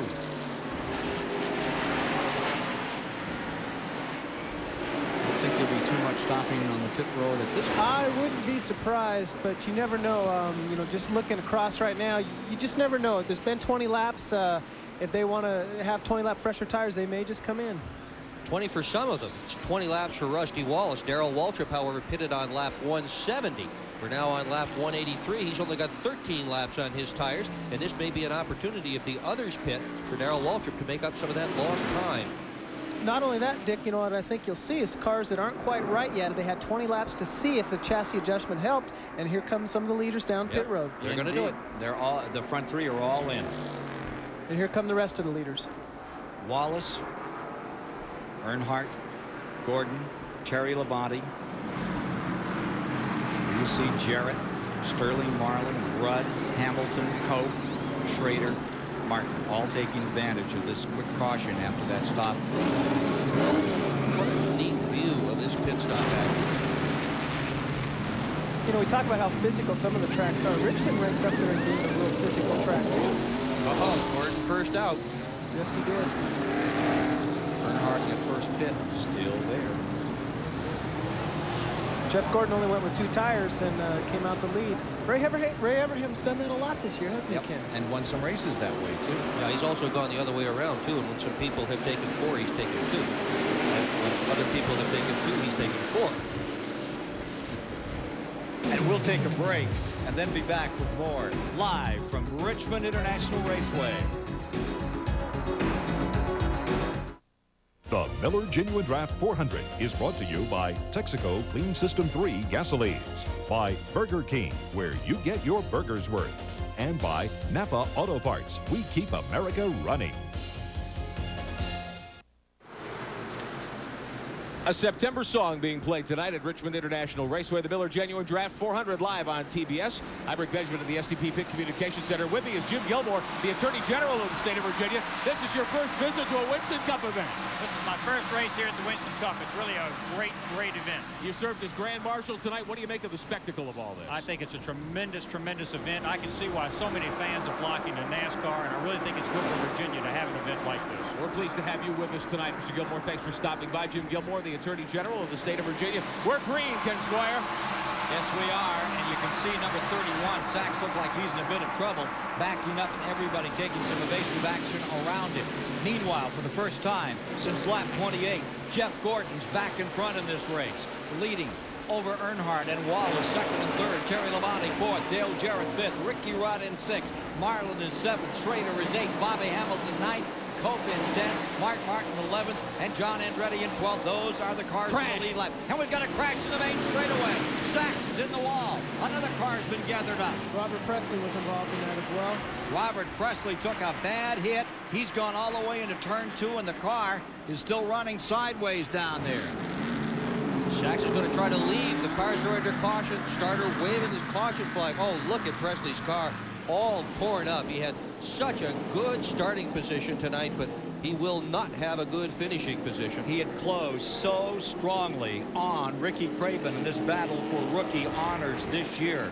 They were separated by the smallest of margins, 194 to 187 coming into tonight's race. Craven just barely in front. What a bad break for Robert Presley in the Charlie Presley crew chief car that's now down there being worked on. Let's see what happened. Well, Sachs really never got out of the 3-wide problem. He stayed in the middle, and cars were passing him on the high side, low side for the better part of a lap. He obviously had some mechanical problems with that car, and finally the 3-wide stuff just caught him. Let's see if we can find what caught him up. Well, just look for the 3-wide. There it is. Boom. There he goes. Right there. There's Presley on the low side getting caught up in it. Boom. Sachs hits the wall. You know, that's one of the times when you really rely on your spotters, which are sitting high above this track in turn number 1, and when they come over the radio and they say car 31's got problems, watch out for him. He's, you know, he's running low, he's off power, he's off the pace. That's when you really need the help of your spotters, and obviously didn't do a good enough job there. Yeah, Greg just couldn't get down, apparently. 33 still out there and still showing a lot of smoke off the front end of that car. It looks like tire smoke, doesn't it? Yeah, it probably is. Maybe we can see it again. Know where to look, follow it here. He just got caught up in the slow car of the 31. There wasn't anything he could do, and he just didn't know, you know, that it was going on, and didn't check up enough and anticipate that. And again, I got to say, can't say enough for the spotters, you know, and something like that. Now, the word is that Robert Presley has also developed an oil leak. Maybe the oil cooler was damaged when he was hit there going down the main straightaway, so they're back on pit road. And indeed, that seems to be where that smoke may have come from, and that's maybe more work, and hope they can get him back out here and keep him in this rookie battle. Take a look at the end of that number 31 car. That's the second week in a row that Greg Sachs has been through a big wreck. Here's Randy with Sachs. Yeah, Greg Sachs sitting in the car. We'll try and get a word with him. I know he certainly can't be thrilled. Greg, I know you're not too happy about it. What happened out there? Felt like we had a tire going down, didn't know it. And on a restart, I just kept trying to get back. They went both ways, inside and outside. You know, and no one will cut you a little slack and let you get out of the groove, but just trying to get out of the way. No one will cut you any slack out there. Tough break for the Hardy's team. Tough break for Greg Sachs. You can see the damage on the car. It's quite extensive. They might be able to get back out, but it doesn't look very good. Greg Sachs just taking over from Ward Burton, number 31. A couple of races back. Not good, and not good here for Robert Presley.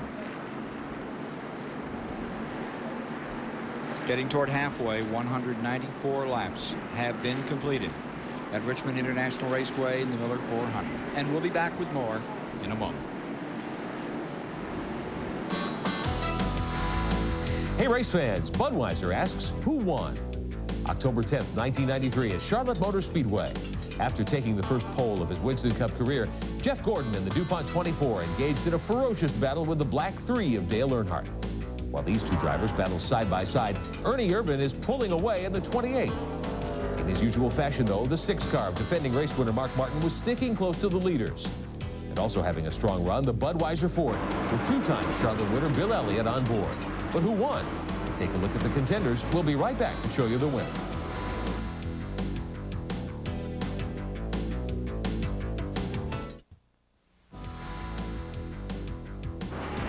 In an overwhelming display of power, Ernie Irvan dominated this Charlotte Classic.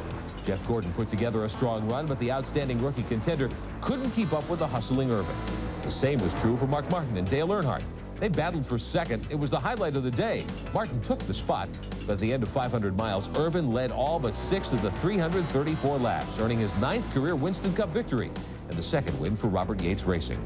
Who Won brought to you by Budweiser, the king of beers. For that clean, crisp, cold taste, nothing beats a Bud.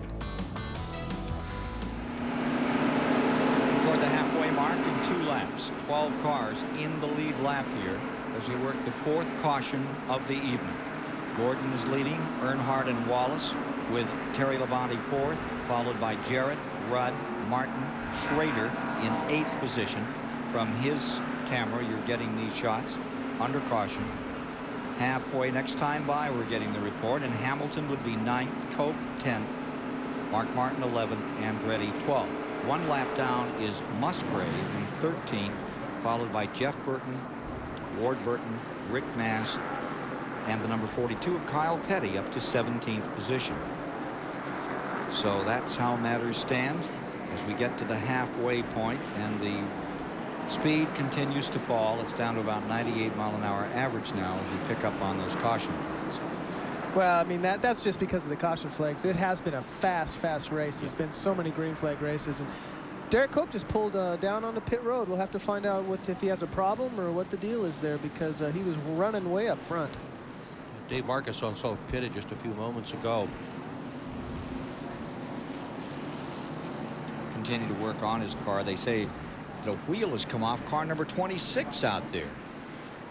Wheel off Hut Strickland's car. Is that that's the report we're getting from NASCAR. Let's get a report from Randy about the leaders out here.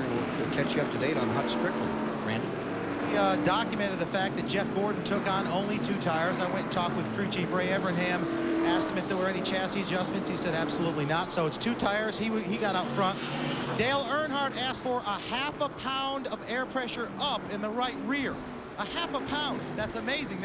These drivers can feel that. That's all they did. They took on 4 tires. Rusty Wallace, no chassis adjustments, but 4 tires. They only need 1 more stop to go the distance. Well, we see 26 back out and coming into the tail end of the field. Let's get a report from Steve Burns. And to update our 4th and 5th place cars, Dale Jarrett in 5th place took 4 tires, no chassis adjustments, and the same for Terry Labonte. Terry Labonte has been talking to his crew chief, and actually these guys are pretty loose. Terry's saying it's a real mess out there with the lap traffic, but we're going to take this thing serious and go ahead and win it. So we see Mark Martin coming around after he pitted at the last moment to take on some fuel. Hut Strickland pitted. Wheel came off as he drove down pit road. Now we can get all the lug nuts out, so he's back out there again and going.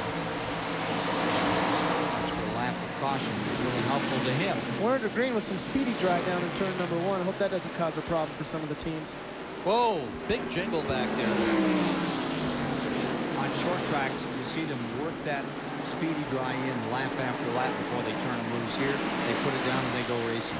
Well, you know, a lot of times you see it down there as the cars, the camera pans are going to turn number 1. It absorbs some oil, but it does take a couple laps sometimes before you have a lot of traction. And the drivers, you know, sometimes we say, well, I hope it's okay, but everybody's stomping on the throttle. There's not much more you can do. There's a stop and go for car number 12. Derek Cope is going to be assessed now. Derek Cope's car number 12 being hit for a stop and go out here.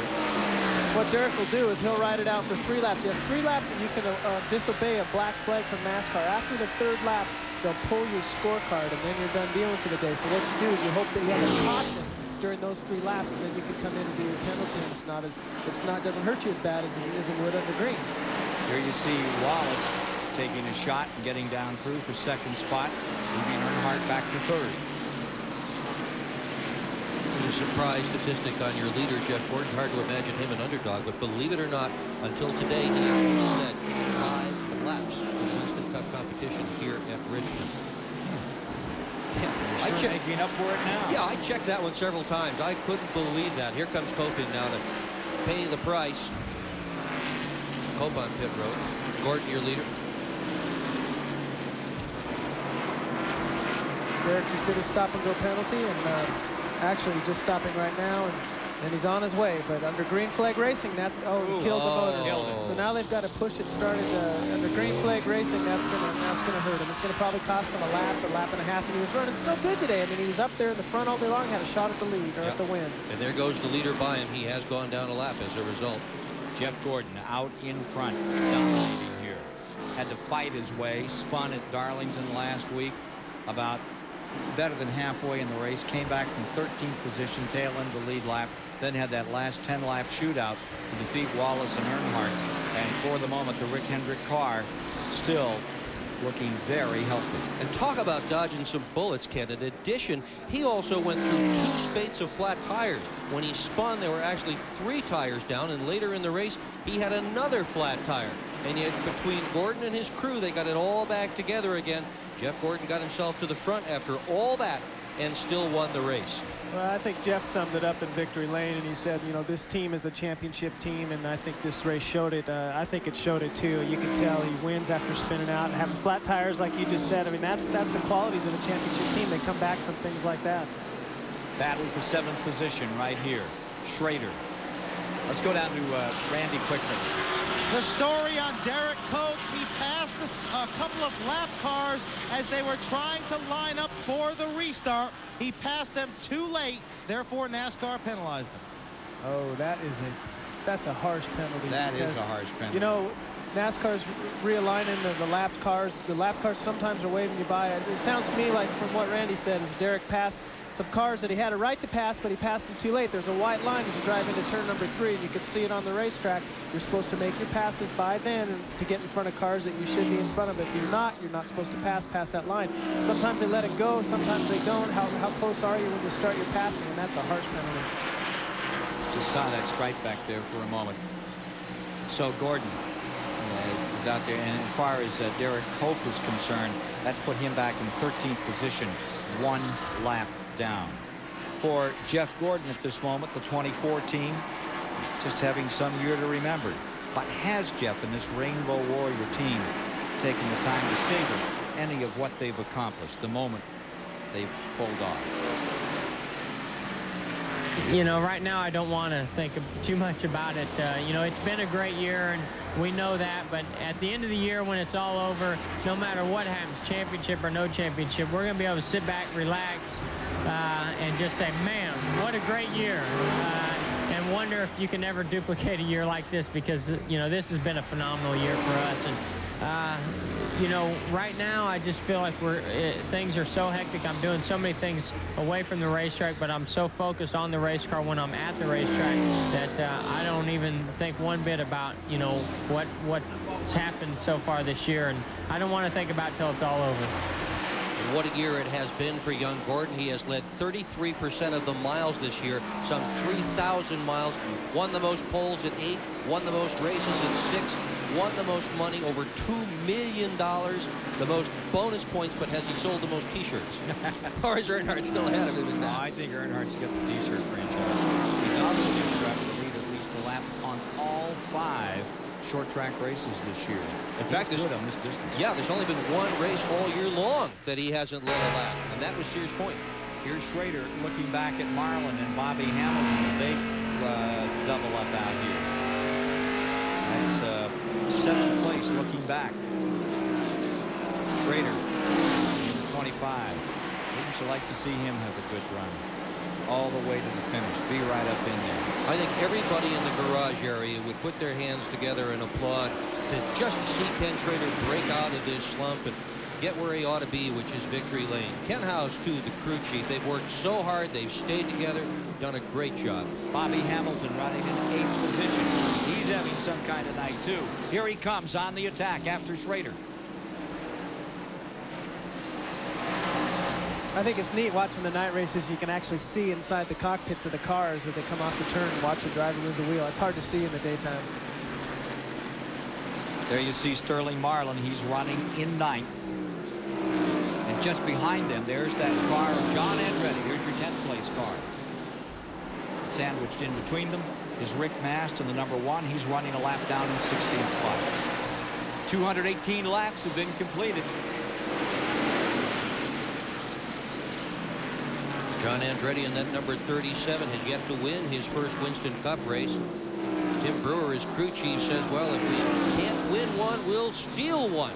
If anybody knows how to do that, Brewer's the guy who knows how. They just very, very smart about how to run their race. Now, what do you mean by steal one? Well, do smart things. You know, when other people pit, you don't pit. When other people take 4 tires, you don't take any tires. Tim Brewer is an absolute genius at running a race from the pit area. And ask the drivers who have driven for him, because he has won many, many races by intelligent strategy on pit road. Tim just calls it stealing a race. I see. Like a bandit in the night. Yeah, here comes Rusty Wallace. Down on the inside, puts that Ford right up against the Chevy. They've got it going again here tonight in Richmond. Wallace fighting for the lead, and I mean fighting. Gordon's not giving him an inch. I think he's turned off Everham's radio. He wants to go at it with Rusty Wallace tonight. But Wallace, did you see that car look just a little twitchy going down in that corner? Great shot from above. He had so much power on as he came into that turn 1, but he was able to sustain it and now draws away by a car length. Rusty Wallace taking command. How about this? Here's Schrader on the outside. Sterling Marlin on the inside. 7th position here.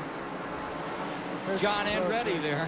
Yeah. Close racing right there. And John's on the lead lap. This is for position. All 3 of those cars looking for the same spot. John Andretti's dad is here. He says he has a hard time because his younger son running another series out in Indiana these days. But look at John and how he's coming on. 8th, 9th, and 10th here. 7th is the Hamilton car. I believe I said that battle for 7th. That is a battle for 8th. Stand corrected and just enjoy. Watching Sterling Marlin. And here comes John Andretti tucked to the inside. Boy, Tim Brewer has that car working tonight. John Andretti's doing his job very well, too. This is only John's 4th race ever at Richmond as he takes the measure of Ken Schrader on the inside.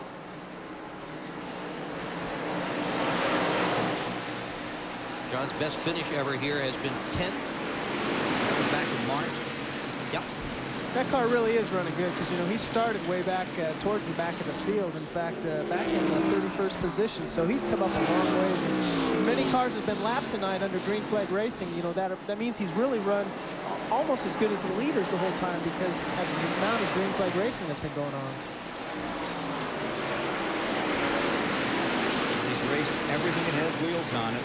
He just seems like a natural in the stock car. And the guy that is responsible for putting this car together for Michael Kranifus and Carl Haas is standing by on pit road right now. Tim, you guys have made some real improvements. You were on the pole last week. You're running well tonight. The team is really starting to make a move. I ain't got a clue what this is, Steve. Anyway, can't hardly hear anything down here, but John's doing a great job for us tonight. Track position, way down here in the pits, we're not hadn't had all that good a night, but John's doing a good job for us. You see, Chad, there is an advantage to being up in the booth. Well, I can tell you about that because I worked pit road here for many years, and this is one of the loudest racetracks on pit road of all of them. And the more grandstands they put up here, the louder it gets. It just takes the sound and bounces it right into the infield. Tim Brewer's last win, 1992 finale in Atlanta with Bill Elliott driving. And they pull it off tonight. Hey, hang around. There could be some surprises before this one's over.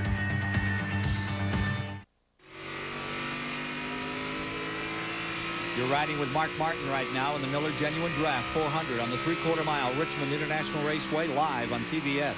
Our next telecast, Charlotte, North Carolina, 500 coming up early October.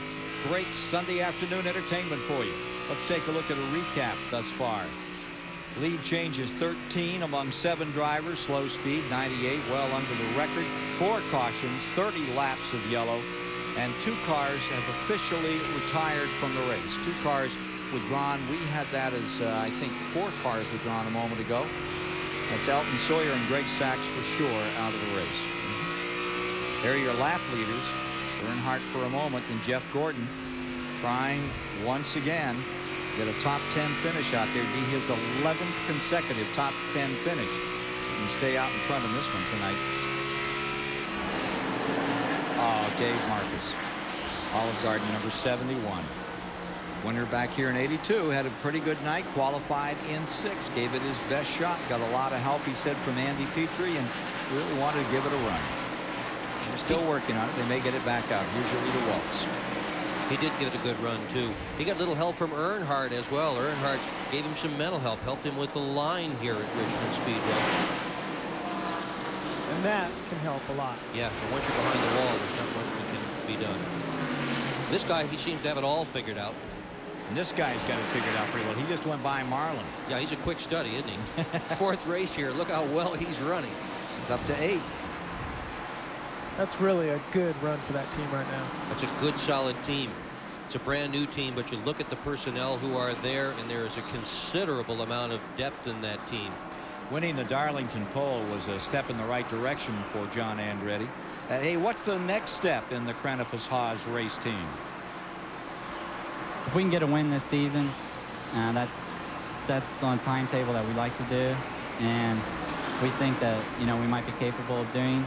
It just depends. Like, you know, you need to have your day come to you, and we think that can happen still this year. We've got a pole behind us now. We're in the Busch Clash and got in the record club at Darlington, so a lot of good things have happened to us, but still want to get that first win, because once you get the first pole and the first win, they all seem to flow a lot easier from there on out. Nice guy and a whale of a racer, John Andretti. I think he was being a little modest there, because he's actually had a great year, and you could tell he's just a little shy, but he's a strong race car driver, and that's a good team right now. As we watch the man in 8th place, Mark Martin is back in 11th position. And the story on Mark Martin is he is about 4 seconds away from falling a lap down to Rusty Wallace, just about 4 seconds, as Wallace is blistering this 3/4 mile track. You know, the 6 car's been off, as Dick said earlier, all day long, and they've been fighting the chassis, and it looks like the car is just a little bit tight, can't get it freed up enough, and as you can tell, he's going to go down a lap if he remains green here another 30 or 40 laps. And I put my money on him finishing 6th. Why? He finished 6th in 3 of the last 4 Richmond races here. Finished 6th in the spring of 1901. And in 1990, when he won here, he started 6th. Car number 6 seemed just fine, didn't it? I thought 6 was going to be the lucky number. Believe in numbers and do all that. Well, I'll tell you, I showed this to Mark Martin, and he was some interested in it. I would go out and buy a lottery ticket. Yep. Buy number 6. Virginia State Lottery. Let me see. I wish I had something to sell you. All right, here's Wallace in that 2 car, and again, he's now 3 7/10 of a second as he puts a lap on Craven. Presley back after that crash, running well. Look at him, he's fast after all the damage on that car. You can also notice on the 26 car there, they had a wheel fall off earlier, and you can tell it was the left rear. You see the damage to the quarter panel. As you get a tight shot of that, left rear wheel came off and tore off the back quarter panel. Why so many things happening with lug nuts in the past 3 or 4 races? What's going on? I mean, that's it's hard to say. Probably teams trying to have an ultimate pit stop. Randy?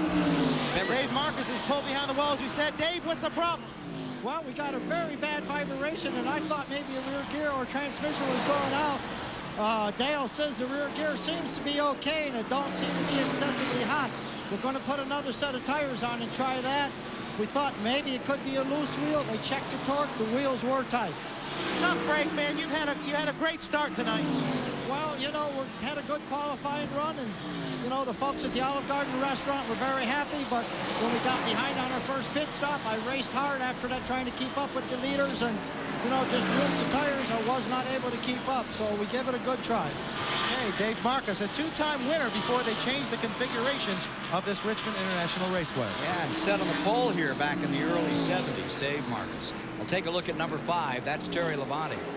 And he is doing some kind of job. He's closed up on Earnhardt at the present time. And you were asking about lug nuts a couple minutes ago, Ken. And part of the problem is that they make the ratchet, whatever you want to call it, the socket. The way they make that thing is real loose, and it doesn't fit the lug nuts particularly well. So it's easy to have the thing not go on all the way, spin around. One company makes the socket, another company makes the lug nuts. And, of course, everybody's doing everything to be fast, and sometimes reliability is sacrificed. You think there's an opportunity for enterprise here? Yeah. As a matter of fact, there are a whole bunch of things underway in terms of some very clever sockets that some people have come up with to try to resolve the problem. Here's 18 and 81 getting at it here.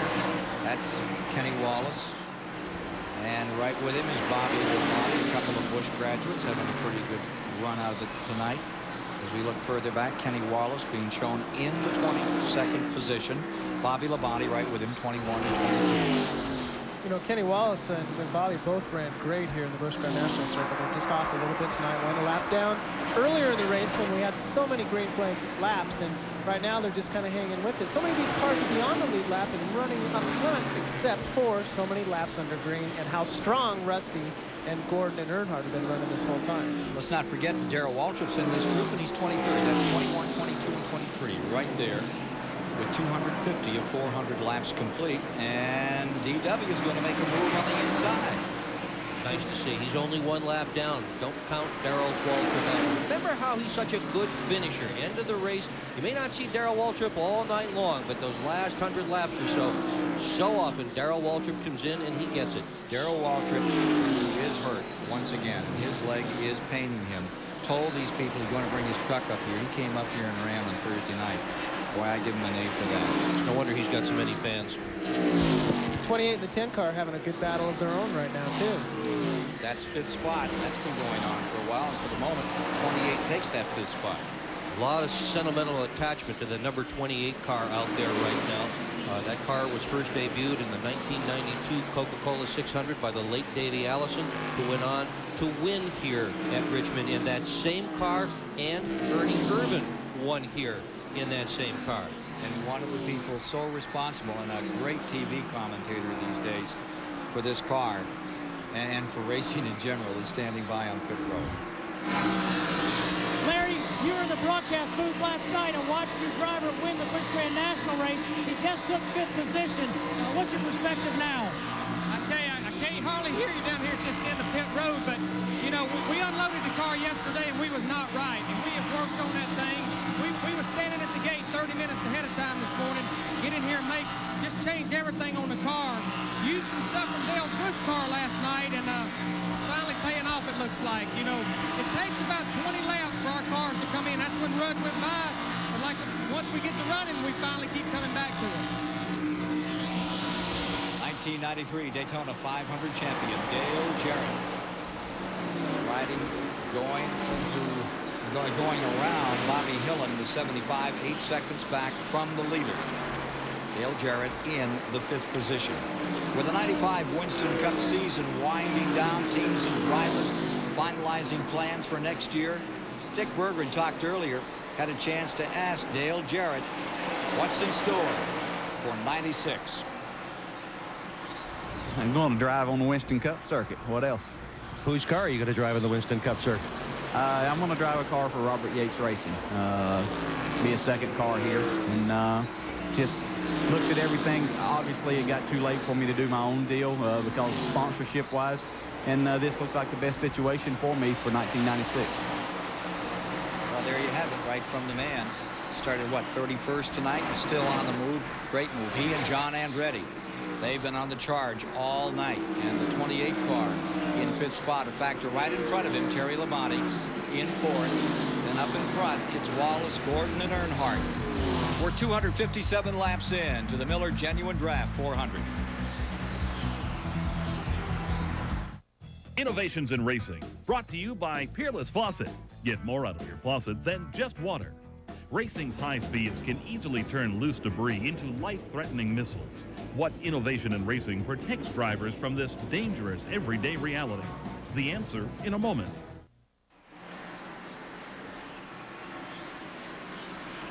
The still aerial platform giving us this shot of the Wheel of Fortune, and we're not sure whose number is going to come up tonight.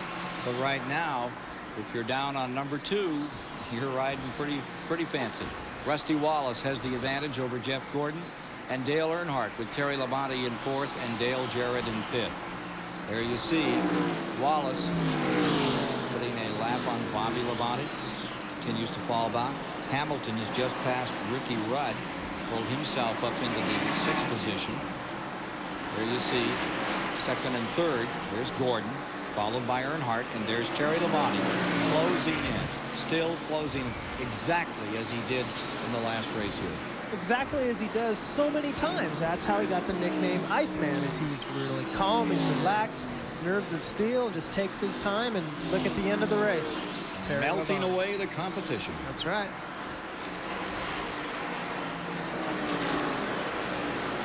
Indeed, he is closing down about half a car length a lap at the present time, and even a little more there.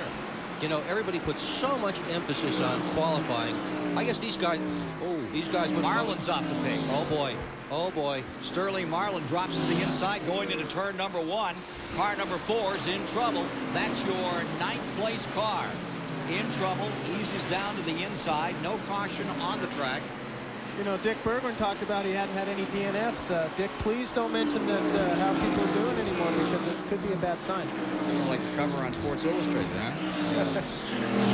Well, racing makes it once every 6 or 7 years. I don't like the looks of the smoke coming out of the back of that thing. Yeah, it looks like it could be an expired motor. Get a report on that in just a moment. Could be a rear end. We'll see on car number 4, Sterling Marlin coming in now down pit road. Gave it a good shot tonight. Not a good sign. Right back to the garage. There's the guy in 2nd place in the Winston Cup points. Let's go to Randy. The initial report we've got on Sterling, we haven't got it confirmed yet. We'll check with him in a moment. He is out of brakes, guys, and I don't know if you can do it here without brakes, but it wouldn't be done very successfully. There was a lot of smoke, but that's the claim. Out of brakes to the garage. We'll check on it further. Crew going back to... The one thing they didn't have was a circulator to circulate the brake fluid in it. Most of the teams used that. They didn't. Don't know if that had anything to do with it or not. That's interesting, though, because a lot of these, for instance, Earnhardt won a lot of races on short track and Wallace without brakes. And Richard Petty never had any brakes. And you know, I'd be a little surprised if he's actually, and I'm kind of going on a limb here, if he's actually out of brakes, because they're in 2nd place in points. Yeah. He might be better just to ride around here, let his brakes cool down, see if his pedal comes back instead of pulling in the garage area, jacking the car up and fixing right now. But you don't know for sure. We'll have to wait and see. We'll find out. So there you have it. It's Wallace, Gordon, Earnhardt, Labonte, Jarrett, the top 5. Bobby Hamilton, Rudd, Andretti, Schrader back to 9th. Then Mark Martin in 10th, a lap down. Here's Randy. Grease pouring from the rear end of Sterling Marlin's car. I suggest that is the culprit. It is pouring out. You can smell it. It's a rear end on Sterling Marlin's car, but we'll try to get a word with him. Tough break for Sterling Marlin. Sterling Marlin ran so many races at Nashville, and there's one where you really have to pump him a lot. And I'm sure he ran some of those 150 lap races there and ran the last part of the distance without brakes. That will not bother him here. Rear end is seemingly the issue, and we'll keep following that story. Here you see John Andretti in the number 37 car, still in there tussling with Ricky Rudd. This is for 7th spot. Been a good fight for a while right here. Ooh. John Andretti had a handful and then some. Down on the inside, and that car didn't want to stay there. Did that time. Yep. So John Andretti picks up a position. That's a car in the lead lap around Rudd and puts him into 7th position. Remember we had Tim Brewer on camera a couple of minutes ago, and you saw that big grin on his face when they first put him on. I bet you got it again. 3 cars in here together for 2nd spot. Gordon there, but then Earnhardt takes it away. Terry Labonte getting into this act. We're getting along. 275 of 400 laps are complete, and Terry Labonte, winner the last 2 times out, jiggles that steering wheel through the corner. Let's go back to Randy for another report on the 2nd place man in the standings, Sterling Marlin. Well, they're working on the gear. Sterling Marlin's car. Sterling, that's a bad deal there. What happened? Looks like we burned a gear up. Started vibrating real bad and stinks real bad, so got to put another gear in it and get back out, try to get some points. Okay, the thoughts of Sterling Marlin, 2nd in points. Boy, what a heartbreak. They're going to catch Jeff Gordon now. Indeed it is for Sterling Marlin and for this McClure team.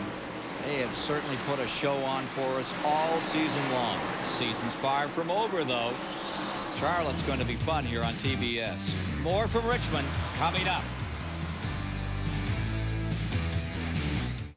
The The Miller Genuine Draft 400 is brought to you by Hardee's. Try Hardee's new $1.99 breakfast combos, fresh from the kitchen at Hardee's. And by Purolator. Legends live on Purolator.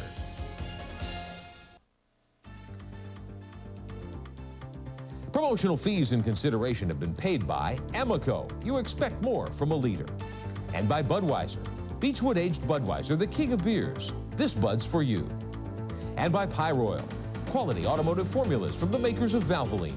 For performance products, there's just one name, Pyroil. Coming up on 100 laps to go on a Saturday night in Richmond, and Rusty Wallace holding sway here in the Miller Genuine Draft 400. Want to update you on a story. A while back during a caution flag, an impact wrench had flown off one of the cars. The 87 car of Joe Nemechek. Now, Nemechek is in the hunt, no problem. A Winston Cup official was injured, Alan Bryson. He had open heart surgery a year ago. The wrench struck him in the chest. He's okay, and they've taken him to Richmond Memorial Hospital for observation. We wish Alan Bryson all the best. Meantime, Jeff Gordon on pit road. Time for pit stops. They've got about 100 laps, and Jeff Gordon, first among the leaders on pit road. Let's go there now. Well, right after that last pit stop under caution, Jeff Gordon came over the radio to Ray Evernham. He said, boy, I want another yellow, please. He said, 'cause this car is bad loose getting off. So he's fought it the entire time. He's been good. They're working on a 4-tire stop. Left sides are on. Gordon down and away. We should expect the rest of the leaders within the next 20 laps, probably sooner. 20.9 seconds, that stop. Kenny Wallace coming in, and Schrader is in. Schrader running in 4th position. As he came in, he was in 4th position. I think Schrader was a little bit further back. You're correct. He was back in 8th. Here's Randy. Unique situation on Kenny Schrader's car. He has had the left side of his mirror come off. He is begging the spotter to do everything he can for him. He can't see the guys behind him, particularly when they're diving inside. Tires are on. 21.8. Schrader down and away. He's still having a good run. Well, I could comment on how frustrating that is to have a mirror fall off. I had it happen once at Rockingham, and believe me, it is a difficult situation because you're relying completely then on your spotter.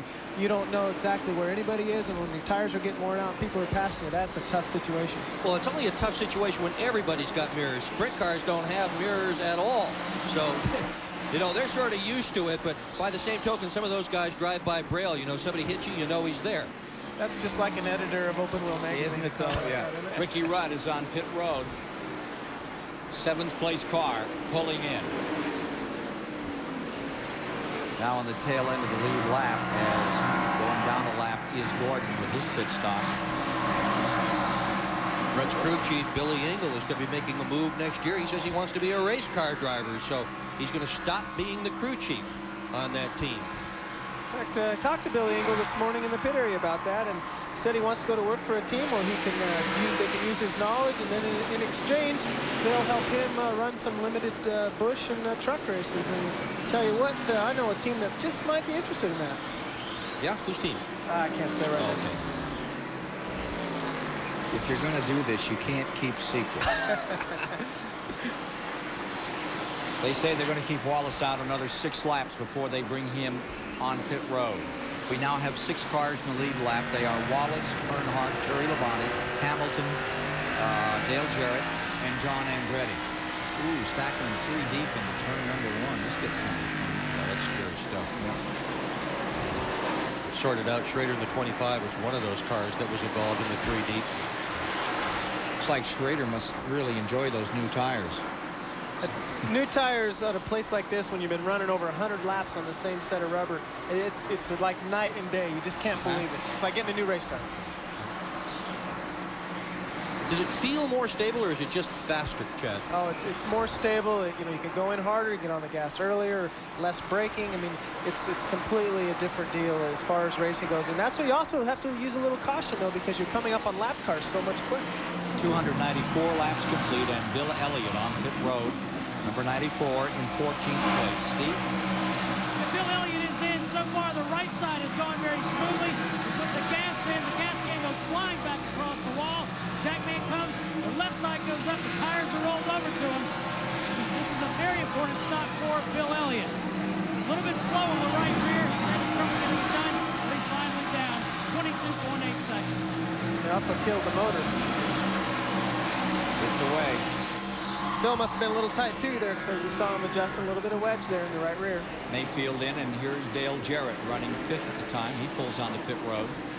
Here's Rusty Wallace, leader, making his stop. Just in front of him, Ricky Craven coming down. Craven, the rookie, right behind him is Wallace. Craven and Presley Dale pretty close. Earnhardt coming in right behind Rusty Wallace.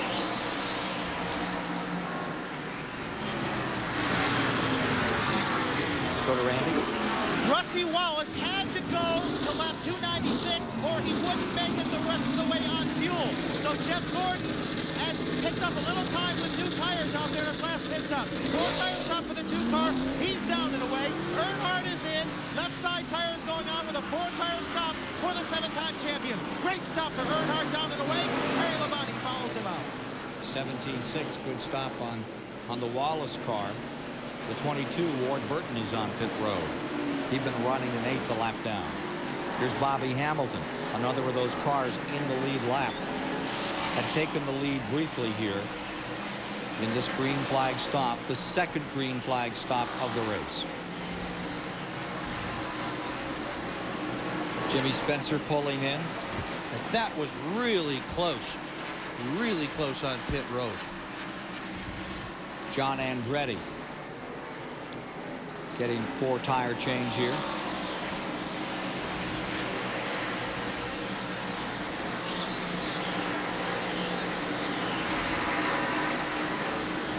At 19.3. At 19.3 comes John Andretti back on the track. Looks like we're in for another shootout at Richmond. So what's new? It happens every time you come here. 298 laps into the record book. And they can go home from here. How to get fun. Those tires get a little loose here. The final moments of this one.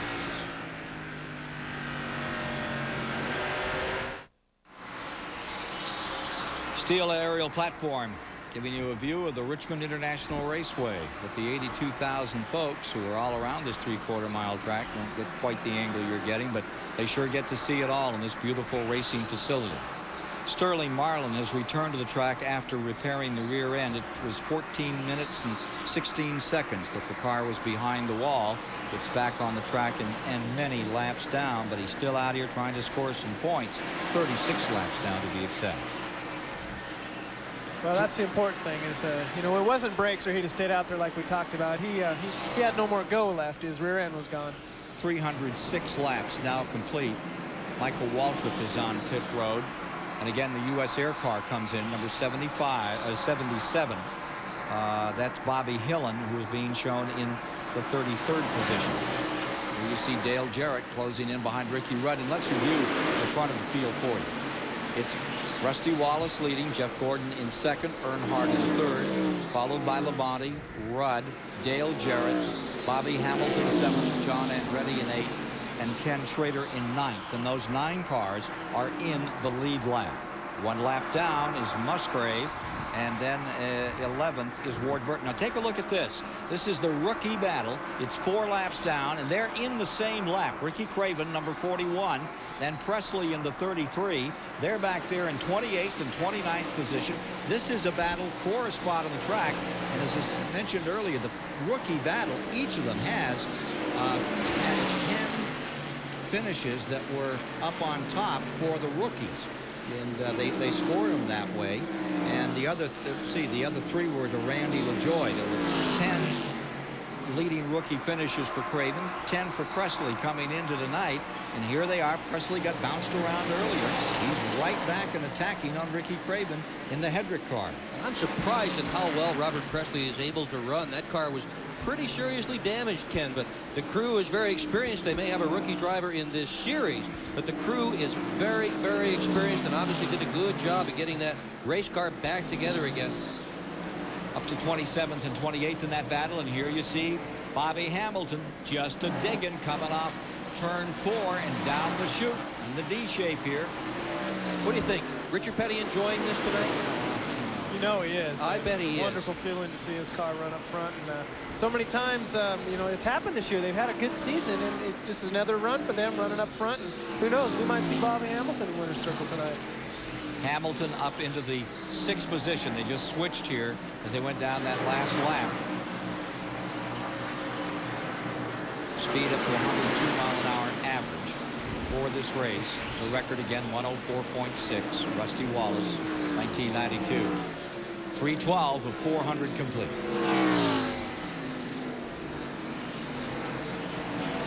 So Bobby Hamilton continues to run this track with authority as the king on his throne here looks on.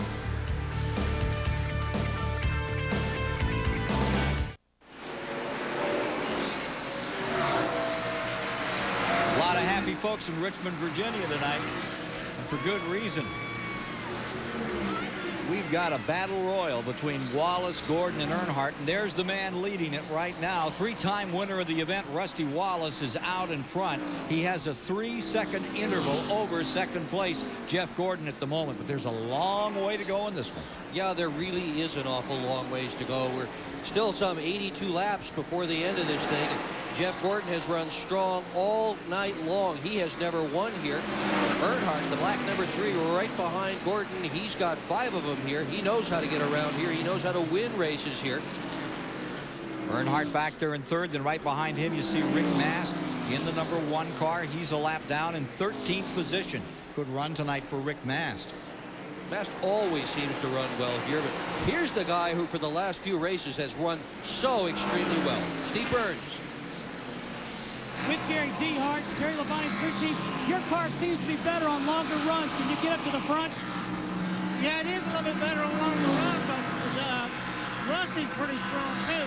Right now we're about the same speed as the leaders, but we just can't get no closer to them.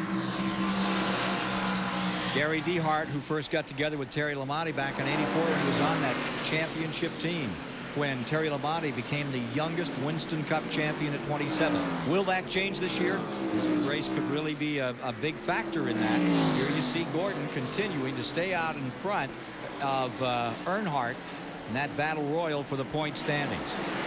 In that picture you just saw a little white car on your right going very slow with smoke coming out of the back of it. That's Bobby Hillin in the 77, and he's trying to make his way to pit road, obviously having a serious problem with that car.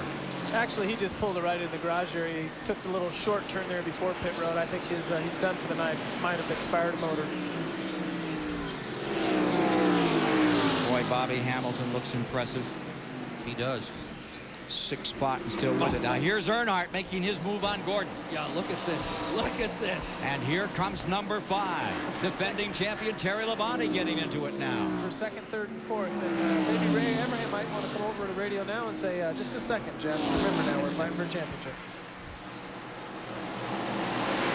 Earnhardt is certainly fighting for the win. No question about that. He's doing nothing to protect points at the moment. Still even across. Greg Fielding says, don't worry about Bill Wexford, 1950. He was 23 when he won the championship. I had no idea Not Fielding was that Greg old. Fielding. No. Yeah, Greg is that old. Gordon making time on the high side. He's got by Earnhardt again. And here's Earnhardt right back again. Yep. 2nd, 3rd, and 4th, all being contested. Allowed Terry Labonte to get right up there, and Earnhardt makes his pass. Terry might just get the easy pass and follow right underneath there. Question is, are they doing anything to dent that lead that Rusty Wallace has at the present time as we watch this fight for 2nd? I'm sure running side by side, they're probably losing ground to Rusty. Sure, this is exactly what Rusty Wallace needs, is for the guys behind him to be racing. By the same token, they've got no choice. They've got to go at it if they have any hope at all to win this race. Laps are winding down. Less than 75 to go. And there's a little thing called the point battle, a little bonus, $1 million or more at the end of the season. So those two right there are in it pretty heavy. Earnhardt wants to break that mark of 7. Richard Petty, 200 races in his career, 7 championships, national titles. Earnhardt trying to best that mark this season. Fell back to 4th. He was up on top back in June. Now he's coming back up through the points, and for the moment, he's come back around Gordon. And Earnhardt's driving as well as he has ever driven in his entire career. The thing that's hurt Earnhardt this year, he's got 2 TNFs, but he's also got a bunch of races where he's finished at the back of the pack. He's got a 25th and 19th. He was 20th in the July Pocono race, 22nd in New Hampshire, 23rd at the Glen. That's what's hurt him. Yeah. Earnhardt's as sharp as he ever was, and that crew is as sharp as they ever were. It's about 4 seconds between that leader, Wallace. Tell you how fast Rusty is running. He just put our 9th place car down a lap, Ken Schrader. Randy is with that crew chief. Well, this team, Robin, you've had a lot of good runs this year, but not a lot of good luck. Can it hold out for you tonight? Yeah, the fuel issue's out of the way for a change, and the car's doing pretty good. So we've only had to adjust on it in the first stop, and we'll see. We still got the 5 back there, 24 and 3. They're pretty good cars. We'll have to ride it out. Hey, you didn't run in the last practice session. How come, and maybe are you glad? He didn't have to. He said he was ready, and when he's ready, he's ready. Okay, I guess so. I have to throw in that if they win this thing, we're going to have a great time on the lake tomorrow. But if they don't, we'll just have a time on the lake. They are brothers, Randy Pemberton, your announcer on pit road. Robin Pemberton, the crew chief. Ford has only won 4 races this year, going for number 5 with Rusty Wallace. Wallace has one of those wins for Ford in 1995. Trying for his second at Richmond International Raceway in the Miller Genuine Draft 400.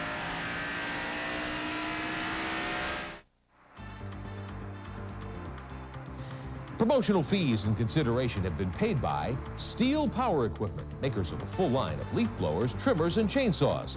Quality you can depend on in steel territory. Back another time. 3:38 complete. 8 cars in the lead lap. Wallace, Earnhardt, Terry Labonte, Gordon, Jarrett, Hamilton, Rudd 7th, Andretti on the tail end of that lead lap in 8th. Continuing to watch the fight for second spot. Earnhardt there in the number 3, followed by defending champion Terry Labonte. Interval between first and second has been cut to 3 8/10. It was 4.5 a little while ago. So they're chewing up a little on Wallace's advantage in this race.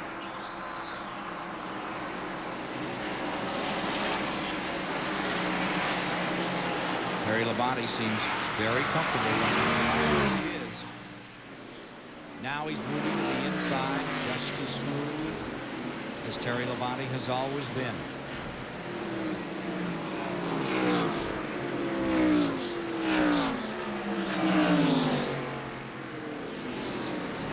Wonder what Andy Petrie is thinking right now as he gets ready to run with a new team of the Jacksons next year. Wonder what's going through. Well, that's a good question. Ken will ask him, hey, you're reeling in Rusty, but a caution would help, but can you get him before this race closes? Well, I don't know. It just depends on how the run goes. That's all they do. The 5 car looks like it's pretty good right now. You know, it's hard to tell. Okay, that's the thoughts of Andy Petrie. A caution would certainly help, but as we said, we've hit too much on him. He's reeling him in, but how hard is Rusty running right now? 342 of 400 now complete. And Earnhardt earns himself about a 1-car length advantage over Terry Labonte. Gordon still 4th, Dale Jarrett 5th, Bobby Hamilton 6th, Rudd 7th, Andretti 8th, 9th a lap down to Schrader, followed by Musgrave 10th. And Ward Burton in 11th. There's your leader. Trying to put another lap on Ward Burton. You know, incentive to win things out here. The sponsor of that car number 2 put $5,000 down for the cerebral. Whoa! Bouncing. Car number 22. Keep that thing smooth and gliding. It's good to see Rusty's taking it easy right now. Yeah, he's obviously comfortable in the lead, isn't he? Sponsor put $5,000 down for the Cerebral Palsy Association and said, we'll put $5,000 more down. We'll sign a check if our driver can win. They went over and told Rusty that, and he said, you better write the check now before the race because I'm going to go out there and do it. Apparently, he took it to heart. He must have been confident. We heard a report earlier he didn't even go out the last practice. That's a confident driver with a good race car. And that's Earnhardt a lot of times. He'll quit, you know, run a couple of laps in happy hour and say, hey, this is okay. Well, by the same token, the practice sessions today will run under a hot afternoon sun. Look at this change of position. Labonte for second place. And right now we're running under the lights. It's a whole different racetrack, and you can adjust yourself right out of the show by practicing on a hot day when you're going to race under the stars. Dead right, because you got a stable track for the whole show here tonight. It doesn't change once they drop that flag. As far as the track may get a little cooler, but it's not like that afternoon stuff, right, Chad? Well, and that's what we were talking about earlier with the track wanting to be a little bit loose in the heat, and then tonight it's cool and the track tightens up. So do we loosen it up and go too far, or do we hit it right? Rusty probably said, hey, I don't want to go out right now. The track's hot. This car felt good. I'm going to leave it alone, and it's ready for tonight. Waltrip said after the truck race, that halftime intermission, I said, gee, you ran a great first half. And they have that halftime break. And he said, yeah, the only problem is that darn intermission. He says, you always know you can make it run a little better. He said, I ran myself right out of the race. I needed Frank Rader, his father-in-law, here to help me. Pardon? Okay. We're up to lap 349, one lap, and we'll have 50 to go. And look at this, still going on. Well, this is when Labonte went under Earnhardt. They go down into turn number 3, and Labonte didn't slide up this time, so Earnhardt could pull his old move and get underneath him. He stayed down low, and Earnhardt stuck in third. A nice job on the brakes to be as smooth as that and be able to hold the car down. And look at Labonte's putting some distance between himself and Earnhardt. Are we going to see Labonte win another one of these things from the back? No, the question is, with 50 laps remaining, we're on lap 350 right now. Can Labonte catch Wallace? That's a long ways to go under green. I think we need a caution for that to happen. I don't know. He's done some pretty impossible things so far. He won the spring race at the spring race here at Richmond, starting 24th. At Pocono, he won after starting 27th. Last year, he won Phoenix after starting 19th. Intervals 3/4 of a second. He's closing in. Yeah, look at him go. 2 laps ago, it was 3 and 8. Now it's 3 and 4. 3.4. Last year's finish in this race, Terry Labonte won it with Gordon second, Earnhardt third. Tonight, Wallace out in front at the moment. Wallace was 4th in last year's race. Wallace is leading right now with Terry Labonte second, Earnhardt and Gordon. It's the same quartet. Just a different guy singing bass. Yeah, I think somebody forgot to tell Labonte that when you start in another zip code from the pole sitter, you're not supposed to win the race.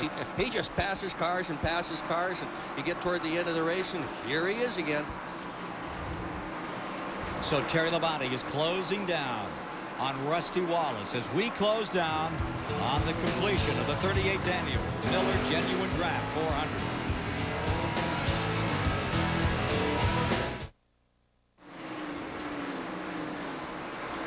Glorious sight here tonight, the Richmond International Raceway from the steel aerial platform.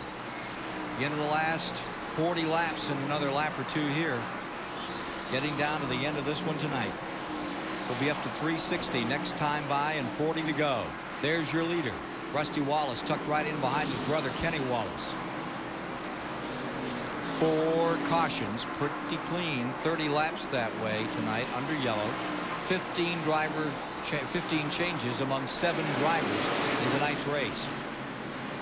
Nemechek in the 87 about to go down the lap. Take a look at the 18 and 94 story here for a moment. Bill Elliott fighting with Bobby Labonte back in 15th position. Elliott there. See Rudd in that group. Remember, he is in 7th in the lead lap, number 10.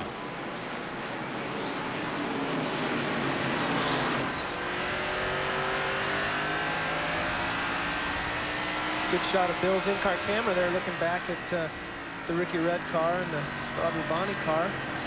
Hey, in the last 3 laps, Rusty Wallace has picked up a little. It was 3.3. He's gone back to a 3.5 advantage over the second place campaigner, Labonte. Rusty got through some traffic and then was encountered by Labonte. So it's kind of a, shake me, shake you. Got to get through it. Your turn now, buddy. Traffic making the difference in those times, so they're pretty steady between the two. Shortage of caution flags has spread this field out considerably, so the leader has been in traffic for a long time, and so has Terry Labonte. Everybody seems to have somebody in front of them they're trying to put down a lap. Right now, John Andretti is in danger of going down a lap in that number 37 car. 8th place car. Yeah. Rusty Wallace says he's going drag racing next year, pro stock. You hear about that? Yeah, he is. He is going to get together with Paul Candies. They're going to form a team. They're looking for drivers. They're interested. I hear they're talking to Rusty Glidden. They got Ricky Smith in mind. Maybe Kirk Johnson. Have you ever been in drag racing? No, well, not since the high school days. But I guess, you know, someone like Rusty just doesn't have enough things to do. He would. You thought all those Air Wallace, they had enough airplanes to keep him. But no, he went out and says, hey, that's a hot trick. He wants pro stuff. Well, that's a switch. We've had so many drag guys come in here into stock car racing. And now I guess it's time for some of the stock car guys to go drag racing. So there you see Andretti. Very close to falling off that lead lap right now. He'd like a caution at this moment. Yeah, you sure would. 8th place, but still an excellent run for Pranifus Haas and Tim Brewer's effort. He's got every right to stay out there, but once Rusty gets underneath him or over the top of him, he'll just let him go. He's not going to mess with the leader, I'm sure. Schrader back in 9th, 11th down. Musgrave 10th. Ward Burton 11th. Rick Mass 12th. Jeff Burton 13th. And then it's Martin in 14th. Elliott 15th. Bobby Labonte 16th. Kenny Wallace 17th. Dick Crickle is 18th.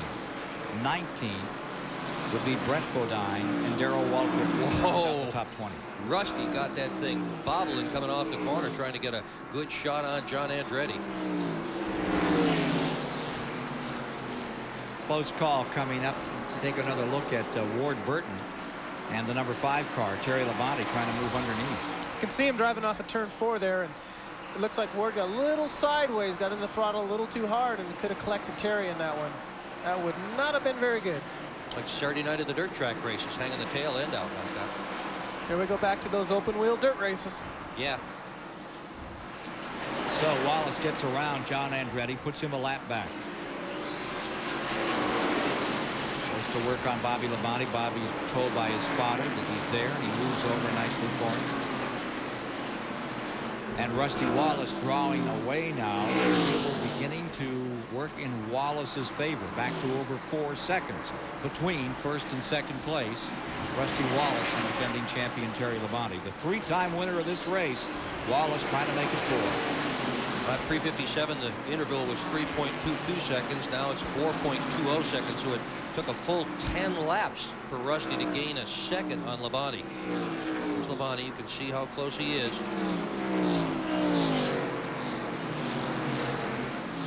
These later stages of the race, it's really hard for a driver to keep his concentration right now, especially when the cars aren't quite right. Your neck is extremely tired. Richmond is very hard on driver's neck because of the D-shaped front straightaway. Legs are getting tired, arms and so on. And the cars that are working good, it's not quite so bad. So Rusty and those guys running up in front, you know, they're in a real good zone and they're running good. But the guys right back in the middle and the cars aren't quite handling good. This is the kind of the late stages of the race where you might see an accident develop because the driver's losing his concentration. The tires are tired too, so that goes into the mix. Makes it very easy between driver fatigue and tire fatigue for something to happen. Like him or dislike him, Earnhardt always seems good in the end of these races. In the beginning, in the middle. Yeah, but I mean, he's one that does not mentally seem to wear out these things. I mean, nope. He just doesn't seem to get tired at all, does he? Rusty either. When they get all done with the races and jump out of the cars and you look at him, you think they'd be exhausted. But they look just as fresh as when they first got into the car. That's physical preparation, mental preparation, and experience as well. You know, I think one other factor, too, that we don't talk about very often, that is how relaxed the veteran drivers are inside their race car. They're so comfortable, whether they're passing somebody outside, inside, whether they're 3 abreast or whatever, they're always so comfortable, they're relaxed. And, you know, when your muscles are relaxed and you're thinking more clearly, you're also not using as much energy as you would normally if you're tensed up. It's one of the big keys to racing these days is making the guy that's in the cockpit as comfortable as you possibly can. Hey, folks, I think we'll take a break right here, then stay with you right through to the finish as we get a caution, as we watch the runoff of this one with Rusty Wallace commanding.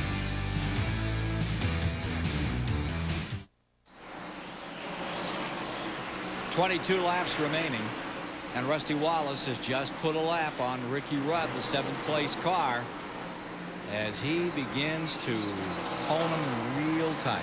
This one looks like Wallace all the way, unless something untoward happens, and heaven knows we've seen a few of those. Now there's 2nd place. That's Terry Labonte. who's won the last 2 400-lap races on this track that continues to grow and expand. This Richmond International Raceway. There's Earnhardt. Right behind Terry. I mean, that interval hasn't changed very much. But the one between Rusty and Labonte remains at about 4 seconds. It's going to be tough. We're down to 20 laps left. It's going to be tough for Labonte to make up that difference. I think Rusty's got this one in the bag, providing, you know, nothing happens. We don't have a caution, or we don't have the mechanical deals that go on maybe then. 20 laps to go for Rusty Wallace to become a 4-time winner here at Richmond International Raceway in this event. Trying to put a lap on Bill Elliott another time in the 94 car. Doing a wiggle coming off the corner. It's got to be hard to hang on to right now. You can tell how good Rusty's car is still working, though. They're coming up on 100 laps on these tires, and he's still staying right on the very bottom of the racetrack. You can tell he's getting a lot of good bite coming off the corner. His brakes were cherry red going into that first corner. You could see it in that shot. Look at Dale Jarrett going after Gordon here. And this is for 4th. He's going to get him. Maybe a little go-ahead deal going on there. What do you think? It looked like Gordon gave that up. But it might just be that he's been running the tires off that car, and he knew Dale was coming. And Dale's there. Dale Jarrett picks up a spot on Jeff Gordon. That's for 4th. Gordon falls to 5th. I think he'd want to give it away with 17 laps to go in this event. Jarrett from 27th spot up to 4th. What a run. Yeah. And Gordon had pitted maybe 10 laps earlier than Jarrett in that last pit stop. Did that make that much difference in those tires? Probably not if they have 60 or 70 laps on them, but, you know, it could make a little bit. I think as you're getting this many laps on them, a 10-lap difference in pitting isn't make that much of a difference. Mark Martin in the 14th position, car number 6. And they announced today that now there are 2 other drivers, a 3-team deal. And I thought Martin handled his press conference very well. Everyone said, now, how do you feel about having a 3rd teammate? And he said, you know, if I were an owner, I would want probably to do the same thing with the success Jack Roush has. I can understand as an owner. But he never said really how he felt as a driver. I still don't think he likes it. Well, I kind of read between the lines there a little bit. And he said, I'll be the first one to congratulate Ted Musgrave when he wins a race. He also kind of said that I'll make sure that the team is clicking, there's no jealousies, and I'll speak out if there is. Yes, and he believes it, too. Well, everybody's looking at Rick Hendrick's organization and seeing the tremendous success that they have had by sharing information, and that's a key element to it. Sharing 7th place, Ricky Rudd and Michael Andretti for the moment. Here's Ricky Rudd trying to come around, and this is a lap down between these 2.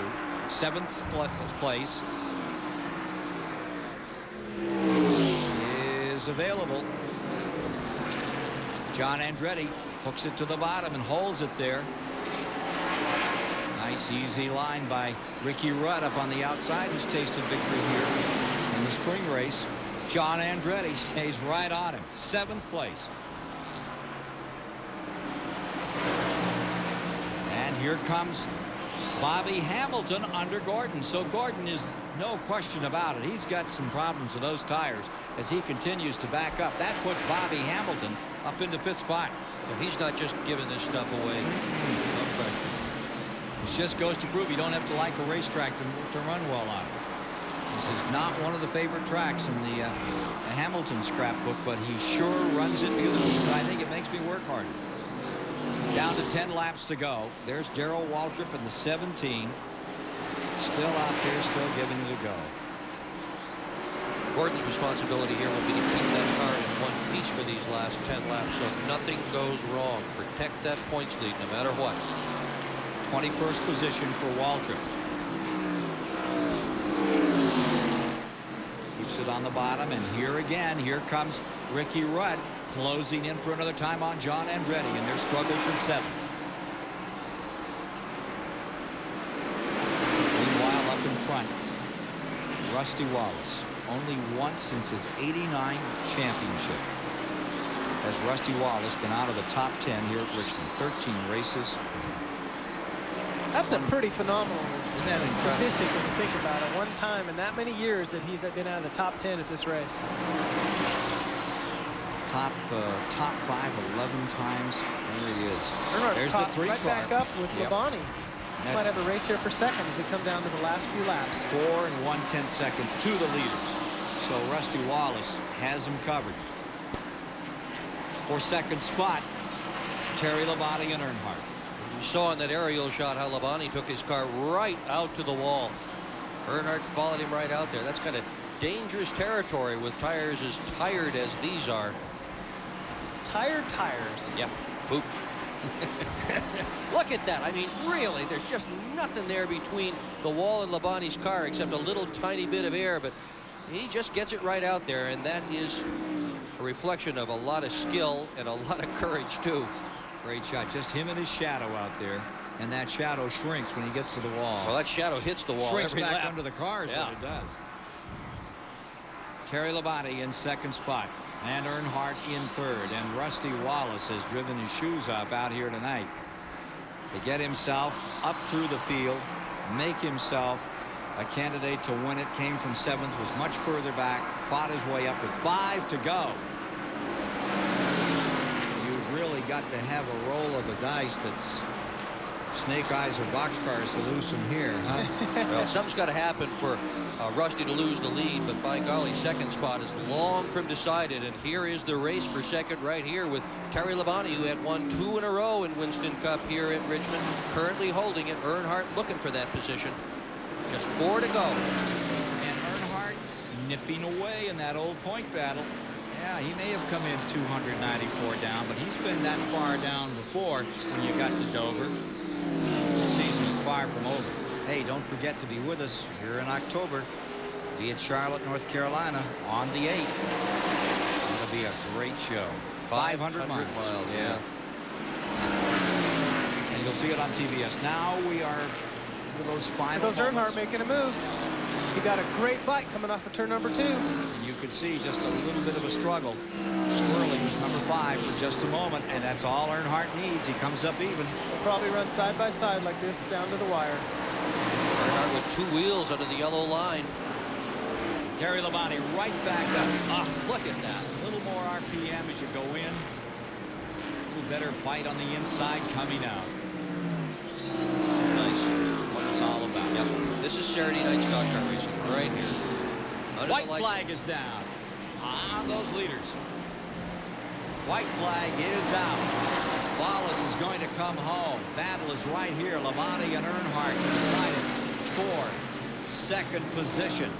Checkers about to fly for the 4th time and 41st Winston Cup victory coming out for Rusty Wallace. But the story is right here, and there he is waving as he crosses the line. And the battle for second at the stripe. How about Terry Labonte? Gordon now has a 279-point lead over Earnhardt. Wallace 7th in the points as they came in tonight. 41st career win. Oh, boy, that looked like. Let's get downstairs to Rick Benjamin quickly here. All right, thank you, Ken. The Plasticoat Winning Finish Award will go to the crew chief of car number 2. Rusty Wallace, the winner tonight here at Richmond, the Miller Genuine Draft 400. And Plasticoat, the winning finish of NASCAR. And let's meet the crew chief of car number 2. Steve Burns, We are you got there? a bath down here, folks, on pit road. We're a little bit wet, I guess. Now, your brother said you're going to have a big time on the lake tomorrow, but you're already wet. Yeah, I've been called worse than that, I guess. We're going to have a good time tomorrow. I had a great time tonight. This is how the season should be going all along. We've just had a real rough year so far, and everybody did a great job. This means a lot. It really does, to the team and everybody here. Thanks, Robin. Let's go to Rick Benjamin. Congratulations to Robin Pemberton and the entire 2-car crew. Plasticoat, the official spray paint of NASCAR, proud to sponsor the Winning Finish Award. And Plasticoat presents $2,000 to the crew chief of the winning car, the highest finishing Winston Cup team participating in Plasticoat's award program. At the end of the year, the crew chief with the best average finish wins $25,000 from Plasticoat. We'll talk to Rusty Wallace when we come back. Welcome back to Richmond International Raceway. The checkered flag has fallen tonight at the Miller Genuine Draft 400, and Rusty Wallace has taken his Ford to victory lane. I want to show you the liquid wrench slickest move of the race tonight. This goes to the 3 car, and Dale Earnhardt will show you what happened. There was trouble on the racetrack. Couple of cars tangled in front. Look at the move Dale Earnhardt makes to go low and get by the cars of Jeremy Mayfield and Todd Bodine in that situation. The liquid wrench slickest move of the race goes indeed tonight to Dale Earnhardt and the 3 team, and our congratulations to that team and that driver. Rusty Wallace happy to win tonight. Randy Pemberton standing by in victory lane.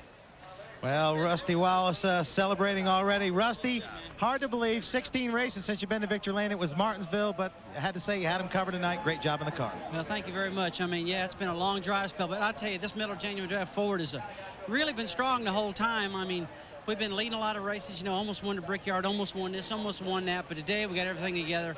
I'd like to thank Robin for a great job he's done with the crew and good pit stops, and I'd like to thank all my sponsors, Fleetwood RVs and Mobile and Miller and Bosch and Ford Motor Company. Finally got a win for those guys, but it wasn't easy. So just a great day. I'd like to thank everybody, and time to go home. Hello, Patty. I'll see you in a little bit. You're 5 out of 15 races since this track has been reconfigured here. A great percentage at this place. Well, you know, we work hard. We don't lay around. You know, we work hard on our shock program. We work hard on our aerodynamics. We're operating at a pretty big deficit this year, and we had to really work hard to overcome that. But I'm proud of all the guys. They did a good job. Thanks for winning. We're going to have a good time at the lake tomorrow. Yeah, we're going to go to the lake tomorrow. We both. We're going to splash up the water tomorrow, I'll tell you that. Rusty Wallace, victorious here at the Richmond International Raceway. And Rusty Wallace certainly worked hard himself tonight to score the victory here at Richmond International Raceway. We'll come back, show you the order of finish and where the Winston Cup points battle lies in a moment. The Miller Genuine Draft 400 has been brought to you by AutoZone, the best parts in auto parts. By Chevrolet Trucks, the most dependable, longest-lasting trucks on the road. And by Goodyear, #1 in racing, #1 in tires.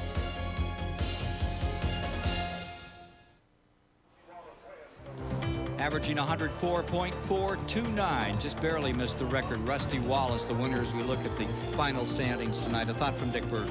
Well, Sterling Marlin going laps down. Jeff Gordon protects his solid lead. 6th place finish. Chad Little, nice to have you with us. Well, I sure appreciate it again. I had a great time. I get to see a good race from up here, and I learned a little bit myself, so we'll do it again sometime. I sure hope so.